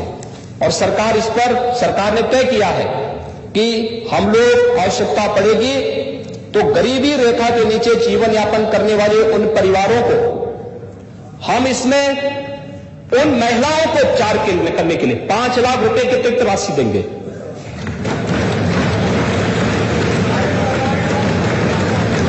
महोदय, प्रदेश के अंदर अगर हम लोग देखें तो मिशन शक्ति का कार्यक्रम बड़े अच्छे ढंग से संचालित हो रहा है। मिशन शक्ति के अंदर 2017 के पहले की स्थिति क्या थी? बालिकाएं स्कूल नहीं जा पाती थी। पश्चिमी उत्तर प्रदेश की स्थिति बहुत ही खराब थी, वे बेटियां स्कूल नहीं जा पाती थी। अभी मुझे पिछले दिनों किराना जाने का अवसर प्राप्त हुआ था, मैं किराना गया था। आखिर ये किराना किसकी देन थी? किराना से पलायन क्यों हुआ था? कांदला से पलायन क्यों हो रहा था? और मैं एक ऐसे परिवार के पास गया था जो परिवार पहले पलायन किया था फिर वापस आया 2017 के बाद। तो वहां पर कुछ बेटियां मुझे मिली, मैंने उनसे पूछा, मैंने कहा स्कूल जाती हैं? उन्होंने कहा हां। मैंने कहा स्कूल जाने में भय तो नहीं लगता है? कहा साहब अब भय कैसे लगेगा, अब तो हमारी अपनी सरकार आ गई है जो सुरक्षा प्रदान कर रही है। और वास्तव में ये प्रदेश की हर माता, हर बहन और हर बेटी का आशीर्वाद इस सरकार को मिला है इस मामले में, और वह सम्मान इस रूप में मिला है, वह आशीर्वाद इस रूप में मिला है क्योंकि सुरक्षा का बेहतर वातावरण हमारी सरकार ने उनको दिया है। आपने देखा होगा एक माफिया वहां घूम रहा था और वह माफिया जमानत करा के आया था, बाद में अपनी जमानत तोड़ करके अंदर फिर चला गया। ये होती है सरकार की धमक, इसी को कहते हैं धमक। क्योंकि ये माफिया बहुत सारे लोगों के शागिर्द है। बुरा लगता है लोगों को जब माफिया वध करते हैं, जिन माफियाओं पर बुलडोजर चलते हैं उनकी अनैतिक और अवैध कमाई पर बहुत सारे लोगों को पीड़ा होने लगती है। ये सब क्यों हो रहा? यानी किसान आत्महत्या करे तो पीड़ा नहीं, गरीब भूख से मरे तो पीड़ा नहीं। जब लोग इंसेफ्लाइटिस से पूर्वी उत्तर प्रदेश और प्रदेश के 38 जनपदों में मस्तिष्क ज्वर से मरते थे बच्चे, तब पिछली सरकारों में पीड़ा नहीं होती थी। जब बालिकाओं की इज्जत के साथ सरेआम खिलवाड़ होता था तब उन्हें पीड़ा नहीं होती थी। जब आस्था के साथ प्रदेश के अंदर खिलवाड़ होता था तब पीड़ा नहीं होती थी। पीड़ा कब होती है? जब माफिया की छाती पर प्रदेश सरकार का बुलडोजर चलता है। और ये रोकनाहट आज कभी कभी उनकी उजागर भी होती है। आज देख रहे होंगे सभी माफिया प्रवृत्ति के तत्वों में एक होड़ सी लगी है फिर एक राजनीतिक दल के पास जाने की, और हम लोगों को प्रसन्नता है कि ये माफिया ही इनकी कब्र खोद देंगे तो अच्छी बात है, जनता को फुर्सत ही नहीं मिलेगी। लेकिन सरकार कोई भी हो महोदय, उसको अपने युवाओं के जीवन के साथ खिलवाड़ करने की कोई छूट नहीं मिलनी चाहिए, नहीं करनी चाहिए।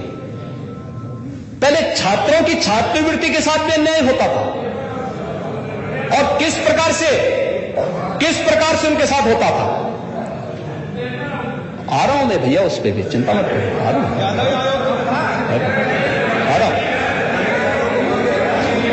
उस पर भी। महोदय, पिछली सरकार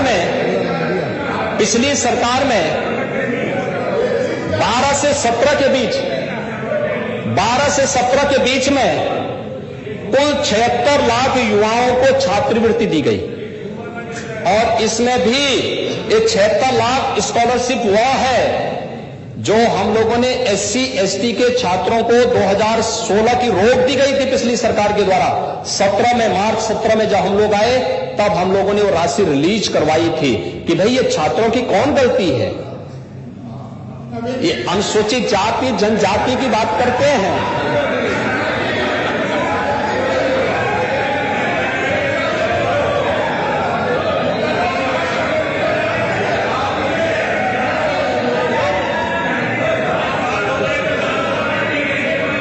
माननीय ये लोक सेवा आयोग के जो एक अध्यक्ष थे उनका तो इतिहास और भूगोल हाई कोर्ट ने भी लिखा है। वो क्यों भूल गए? वो क्यों भूल गए भाई?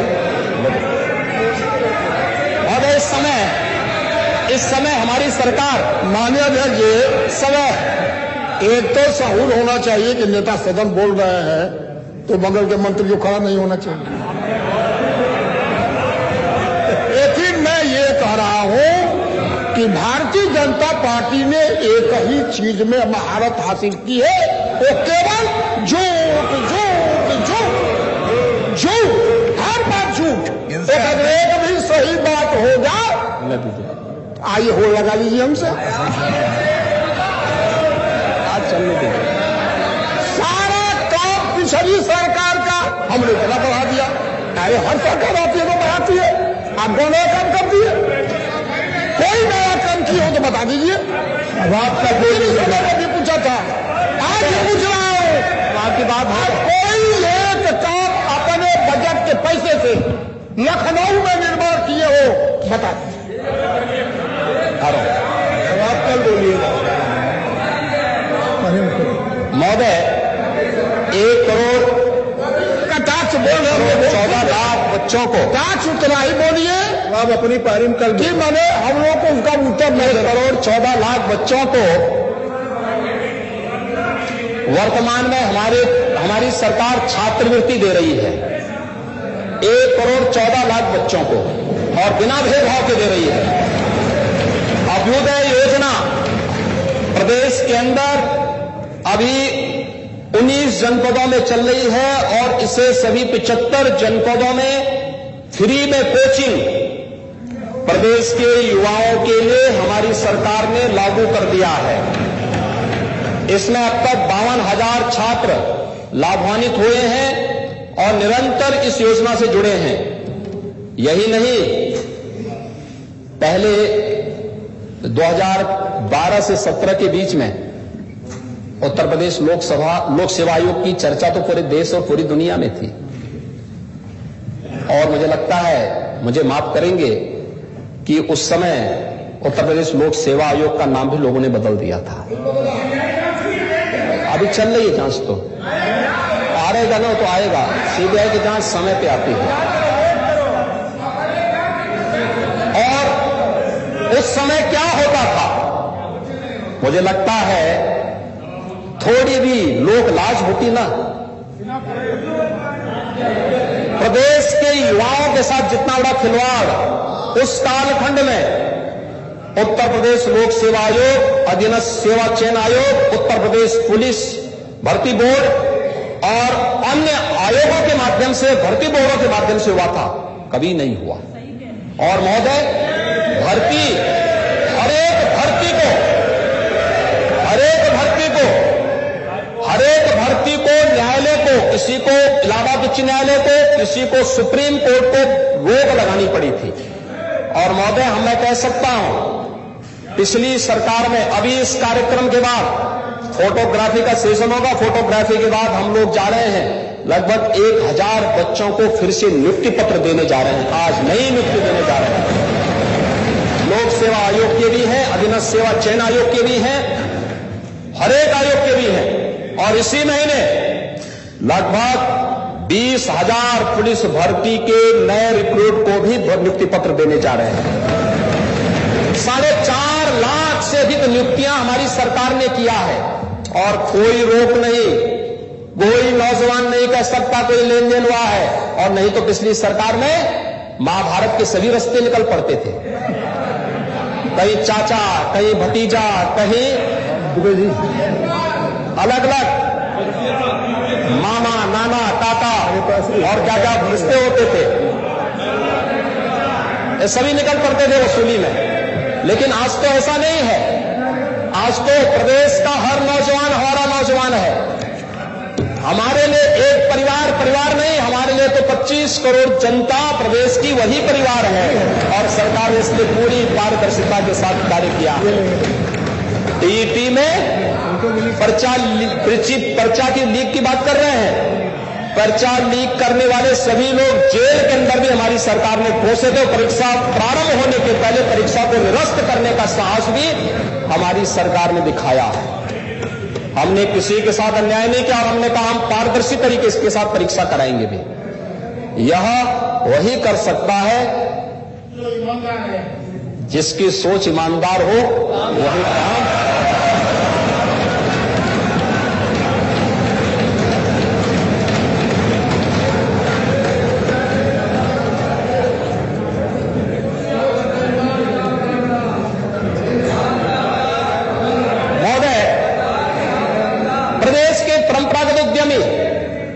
पिछली सरकार की अराजकता, गुंडागिर्दी, माफियागिरी, बेईमानी और भ्रष्टाचार के कारण प्रदेश के अंदर परंपरागत उद्यमी और व्यापारी प्रदेश से पलायन कर गए थे। और आज प्रदेश परंपरागत उद्यम को एक जनपद, एक उत्पाद के माध्यम से एक नई ऊंचाइयों तक पहुंचा रहा है, एक नई ऊंचाइयों तक। आज उत्तर प्रदेश एक्सपोर्ट का एक नया हब बन गया है। 1 लाख एमएसएमई में 1,21,000 करोड़ रुपए की का एक्सपोर्ट उत्तर प्रदेश से हो, देश और दुनिया के लिए यह पोर्टल पर से बना हुआ है। हमारी ओडीओपी की योजना पूरे देश स्तर पर और यानी राष्ट्रीय और अंतर्राष्ट्रीय स्तर पर एक मानक बन रहा है। विश्वकर्मा श्रम सम्मान, आप क्या समझ पाएंगे इन गरीबों की, हस्तशिल्पियों की, कारीगरों के सम्मान को? आप गरीबों से आपको मतलब क्या है? आपको तो अपने परिवार से मतलब है। और अपने परिवार से मतलब इनको होने के कारण इन्होंने कभी उनकी ठान नहीं दी। हमारी सरकार ने बढ़ई, दर्जी, टोकरी बुनकर, नाई, सुनार, लोहार, कुम्हार, हलवाई, ये लगभग 17 ऐसे जो परंपरागत हस्तशिल्पी और कारीगर थे, इनके प्रोत्साहन के लिए विश्वकर्मा श्रम सम्मान की योजना चलाई। उनके प्रशिक्षण, उनके मानदेय, प्रधानमंत्री मुद्रा योजना, मुख्यमंत्री स्वरोजगार योजना के साथ उन्हें जोड़ करके और उनके जीवन में व्यापक परिवर्तन लाने, उन्हें टूल किट उपलब्ध कराने, इस सारी कार्रवाई भी प्रदेश सरकार ने प्रदेश के अंदर लागू की और युद्ध स्तर पर इस कार्यक्रम को आगे बढ़ाया है। और यही नहीं, हम लोगों ने यह भी तय किया 60 वर्ष की आयु कर चुके श्रमिकों के बारे में। महोदय, प्रदेश के अंदर लोग इस बात को लेकर चिंतित थे, कोरोना में बड़े प्रवासी कामगार और श्रमिक यूपी में आएंगे, यूपी का क्या होगा? प्रदेश सरकार ने पहली सरकार थी देश की जिसने अपने निवासी प्रवासी दोनों प्रकार के श्रमिकों को भरण पोषण भत्ता दिया। भरण पोषण भत्ता दिया 54 लाख श्रमिकों को हम लोगों ने 2020 में भरण पोषण भत्ता दिया, 26 लाख को 2021 में दिया। और यही नहीं, वर्तमान में हम लोग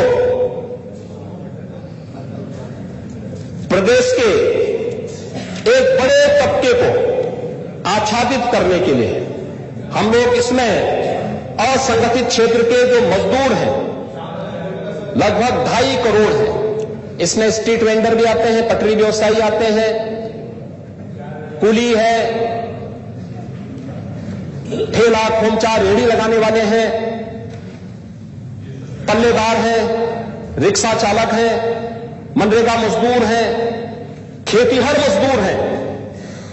2.5 लाख ऐसे, 2.5 करोड़ ऐसे हैं और लगभग 60 लाख बीओसी बोर्ड से जुड़े हुए श्रमिक हैं। कुल 3 करोड़ 10 लाख श्रमिक और सरकार ने तय किया है कि इन सभी श्रमिकों को हम लोग अगले 4 महीने तक भरण पोषण भत्ता के रूप में 500 रुपए हर महीने देंगे, जिससे कोरोना की 3rd वेव को आसन्न संकट को, यानी फ्री में राशन, फ्री में उपचार, फ्री में टेस्ट, फ्री में वैक्सीन और अब भरण पोषण भत्ता भी उनको, यानी अगले 4 महीने के अंदर 2000 रुपए का भरण पोषण भत्ता भी उनकी जरूरतों को पूरा करने के लिए सरकार उन्हें उपलब्ध कराने जा रही है और सरकार ने इसकी व्यवस्था भी इसमें कर दी है। महोदय, इसके साथ ही प्रदेश सरकार ने यानी 4.5 लाख नौजवानों को तो नौकरी दी। 72 कानून व्यवस्था के कारण 1,71,00,000 से अधिक नौजवानों को प्रदेश में हुए निवेश, परंपरागत उद्यम के माध्यम से रोजगार की सुविधा प्राप्त हुई। प्रदेश के अंदर विश्वकर्मा श्रम सम्मान के साथ स्वतः रोजगार के साथ जोड़ने में 60 लाख से अधिक लोगों को बैंकों के साथ जोड़ करके स्वतः रोजगार के साथ आगे बढ़ाने का कार्य हुआ। और यही कारण है डबल इंजन की सरकार का लाभ इसी प्रकार से प्राप्त होता है कि जिस प्रदेश के बारे में लोग मानते थे बड़ी आबादी का राज्य है, बेरोजगारी की दर अब इसके बाद बढ़ेगी, आज भारत सरकार की संस्था ने जब इसका सर्वे करवाया तो एक इंडिपेंडेंट सर्वे के आधार पर उत्तर प्रदेश के अंदर ये बात सामने आती है कि उत्तर प्रदेश के अंदर अब जो बेरोजगारी की दर है 2016-17 में जो दर 17-18% था, आज वो घट करके 4 से 5% के बीच आ गया है। ये है कार्य पद्धति। और इसलिए महोदय, मुझे आज के इस अवसर पर जब प्रदेश सरकार के द्वारा किए गए इन सभी कार्यक्रमों को जोड़ने, आगे बढ़ाने की कार्रवाई हो रही है, हर एक फील्ड में कार्य हुआ है, प्रदेश सरकार ने सचमुच उन सभी कार्मिकों जिन्होंने कोरोना कालखंड में बेहतरीन सेवा दी, एक एक व्यक्ति को बचाने के लिए अपना पूरी ताकत लगाई। हमारे विपक्ष के मित्र तो कोरोना कालखंड में फर्स्ट वेव के समय भी, सेकेंड वेव में भी होम क्वारंटीन थे। 2 बार कोरोना ने इनको होम क्वारंटीन किया है, अब पब्लिक इनको होम क्वारंटीन करने जा रही है।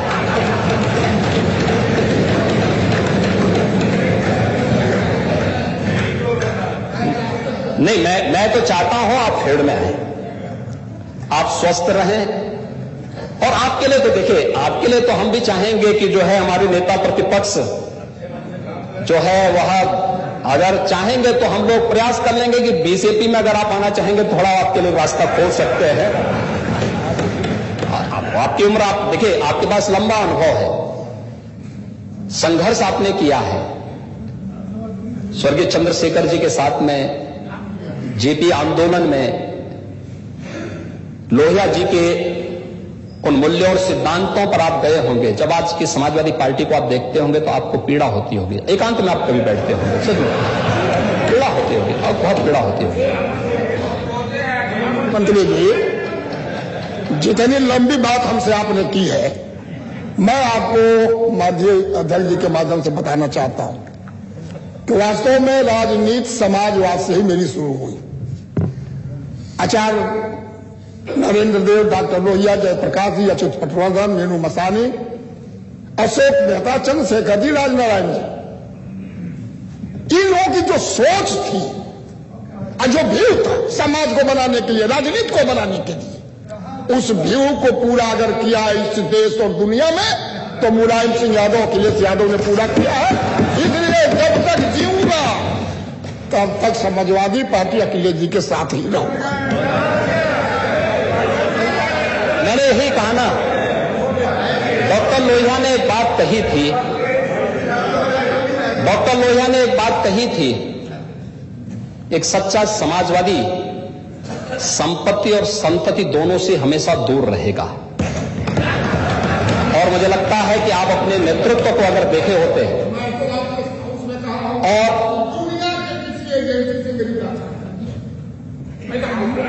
और इसीलिए मैं उसी पे आ रहा हूं, देखिए, संतति और संपत्ति से समाजवादी को दूर रहना चाहिए, वही समाजवादी है। आप हो सकते हैं लेकिन आपकी पार्टी क्या कर रही है?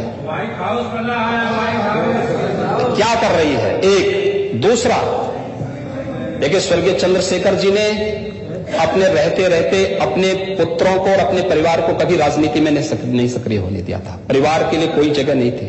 आप चंद्रशेखर जी के शिष्य हैं, कोई हमें इसमें संदेह नहीं। राजनीति में उन्होंने कुछ मानक गढ़े थे। आज चंद्रशेखर जी के पुत्र हमारे साथ में हैं।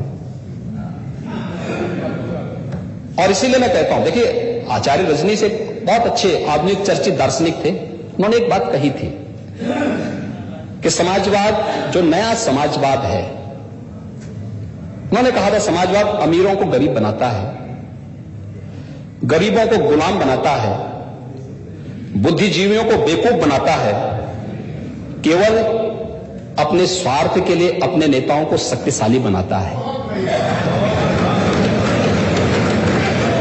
आज के युग का जो सबसे बड़ा अंधविश्वास है वह समाजवाद है, और इसके कई बहुरूपिया ब्रांड है।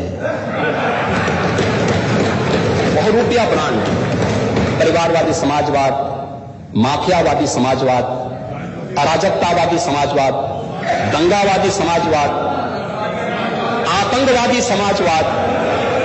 अब ये सभी जो बहुरूपीय ब्रांड हैं, प्रदेश की जनता भी अब इस चीज को मानने लग गई है कि समाजवाद एक रेड अलर्ट है, और इस रेड अलर्ट से अब मुक्ति मिलनी ही चाहिए। समाजवाद समता, समृद्धि, कुशलता और अमीर गमीर में खाई कम करने की नीति है। भारतीय जनता पार्टी की नीति केवल पूंजीवाद की है, और हमारी लड़ाई सर्वदा पूंजीवाद से है। और इसलिए जब तक समाजवाद, जब तक इस धरती पर भूख, प्यास, गरीबी, बेवती, लाचारी रहेगी, समाजवाद इस दुनिया में चलता रहेगा। और महोदय, इसीलिए हम लोगों ने तो पहले कहा, इस देश को न साम्यवाद चाहिए, इस देश को न समाजवाद चाहिए, इस देश को केवल राम राज्य चाहिए। और उत्तर प्रदेश के राम राज्य की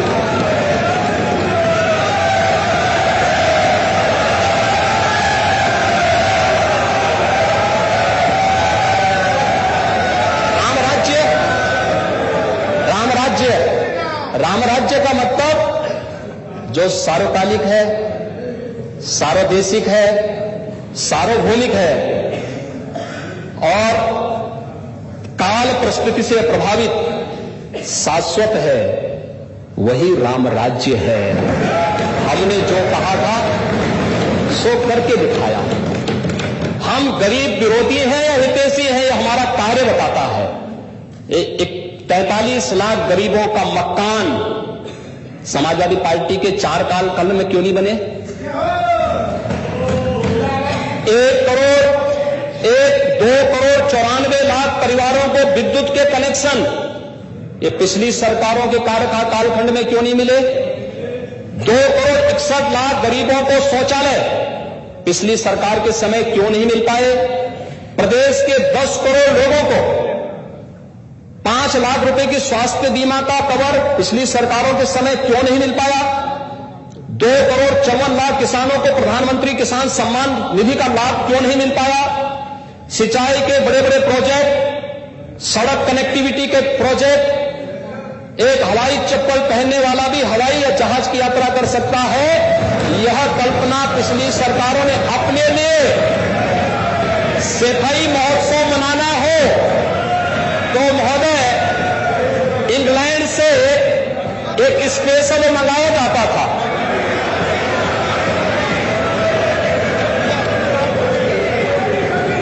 बग्गी मंगाई जाती थी, लेकिन एक गरीब अगर हवाई जहाज की यात्रा हवाई चप्पल पहनने वाला मोदी जी इसको साकार कर रहे हैं तो इनको बुरा लगता है। तो यही बहुरूपिया ब्रांड है ये। इसलिए हमें इसके लिए बताना नहीं, हमने तो जनता को जनार्दन माना है, हमने तो उसको हमेशा सिर आंखों पर बिठाया है। ये कभी हुआ कि देश का प्रधानमंत्री रात के 1:30 बजे सड़कों पर उतर करके गरीब की सुविधा को देख रहा होगा? किसी ने देखा इस बात को कभी? पहली बार देश देख रहा है कि जब देश के प्रधानमंत्री को केवल एक चिंता है और वह एक धर्म के साथ जीते हैं, वह राष्ट्र धर्म है।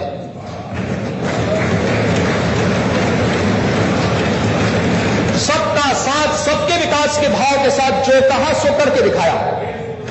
गरीब के लिए गरीब कल्याणकारी योजनाएं जितनी प्रधानमंत्री मोदी जी ने 2014 से लेकर 2021 के बीच में चलाई हैं, मैं कहता हूं 1947 से लेकर 2014 के बीच में इन सभी सरकारों का वो जोड़ दिया जाए, अटल जी के कार्यकाल को छोड़ करके, तो मैं मानता हूं तब भी अटल जी के कार्यकाल को छोड़ करके तो प्रधानमंत्री मोदी जी का पलड़ा भारी होता है सभी विपक्षी दलों की सरकारों के कार्यकाल पर।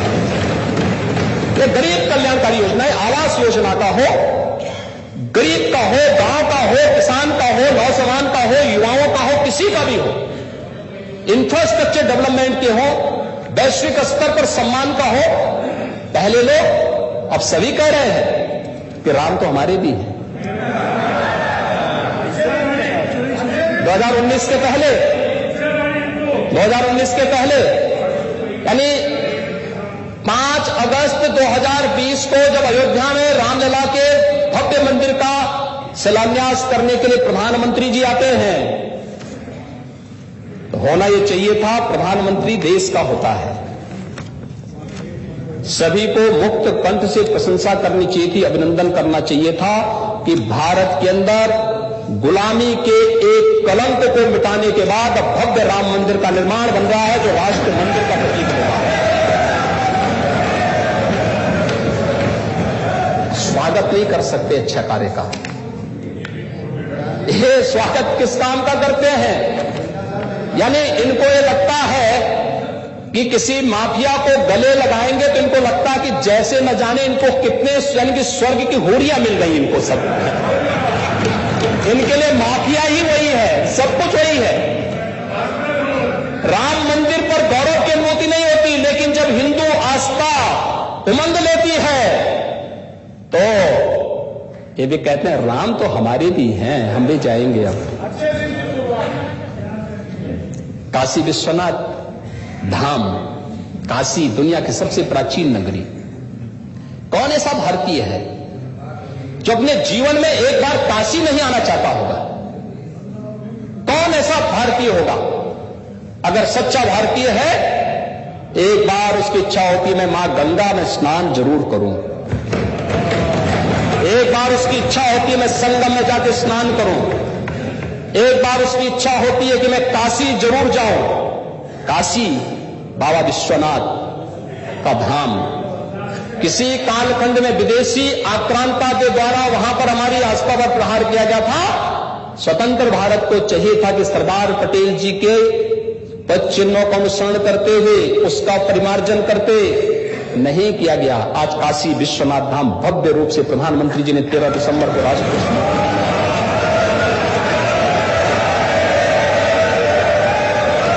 अच्छा नहीं लगता, इन लोगों को अच्छा नहीं लगता।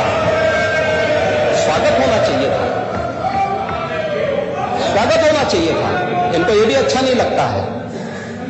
मथुरा वृंदावन के विकास के लिए लोग यदुवंश के नाम पे वोट लेना चाहते हैं, लेकिन भगवान कृष्ण की जन्माष्टमी को बैन करते हैं।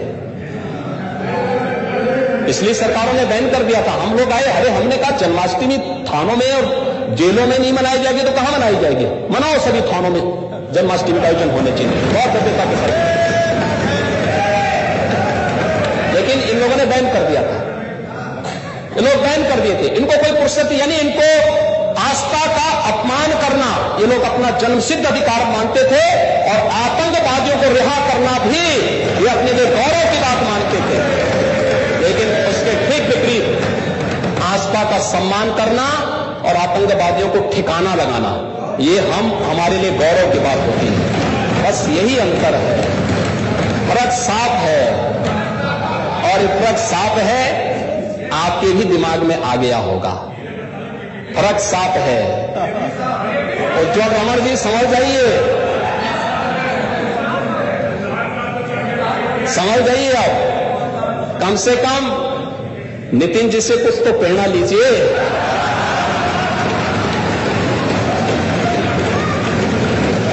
देखिए, जिनकी उम्र हो गई है उनको छोड़ दीजिए, उनके हाल पे छोड़ दीजिए, लेकिन जिनके पास जज्बा है, कार्य करने का जज्बा है, अपमान के खिलाफ लड़ने का एक जज्बा है, आस्था का समर, प्रयागराज में तो हमारी संगम नगरी है, आना चाहिए लोगों को, पूरी मजबूती के साथ आगे बढ़ना चाहिए, ऐसा तिलांजलि देनी चाहिए।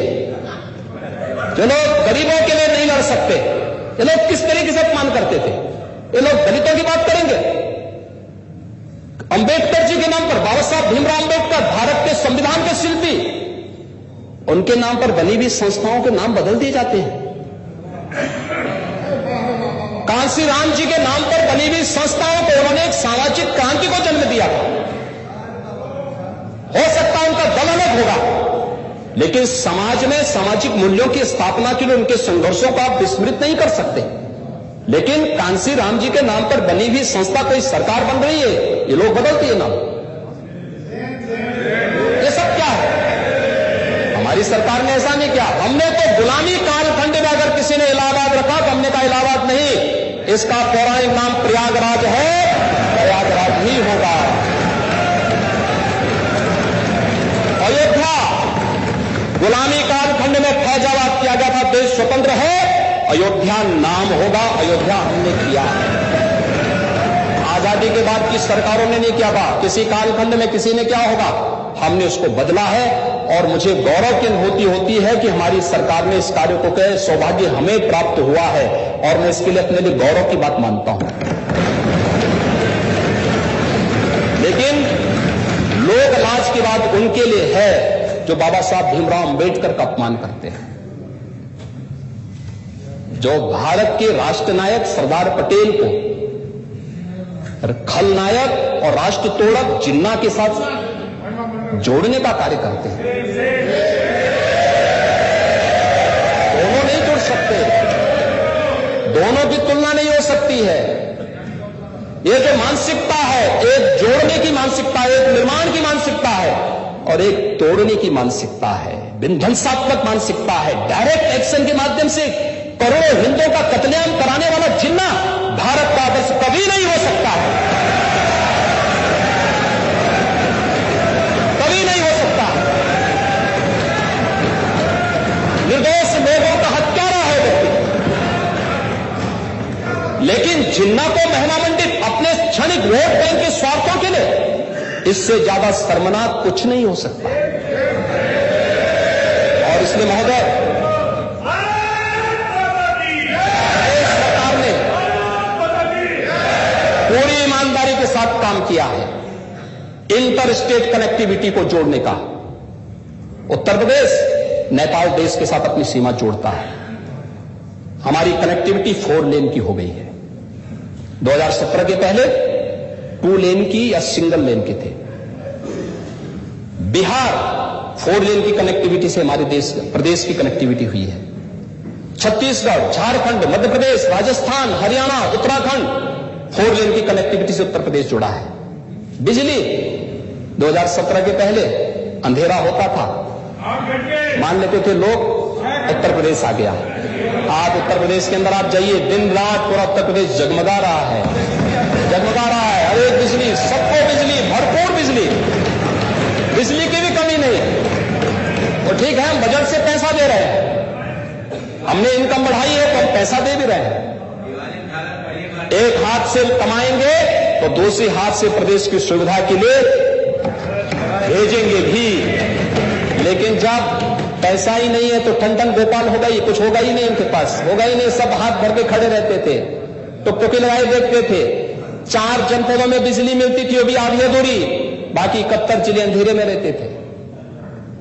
और कहते हैं समाजवाद ला रहे हैं, ये समाज, यही समाजवाद है। अंधेरा लाना समाजवाद है, अराजकता लाना समाजवाद है, गुंडागिरी समाजवाद है, माफियागिरी समाजवाद है, आतंकवादियों को प्रश्रय देना अगर समाजवाद है, ऐसे समाजवाद को तिलांजलि देना ही अच्छा है और उसको तिलांजलि देने के लिए ही लोगों को तैयार होना ही होगा। ये खिलाड़ियों का सम्मान युवा कल्याण और खेलकूद विभाग ने किस प्रतिबद्धता के साथ किया। आज हर गांव में खेल मैदान बन रहे हैं, हर विकास खंड में स्टेडियम बनाए जा रहे हैं।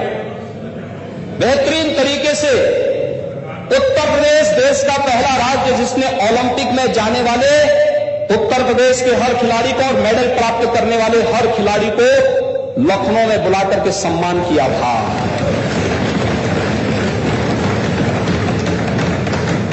हर एक खिलाड़ी को सम्मान, भरपूर सम्मान।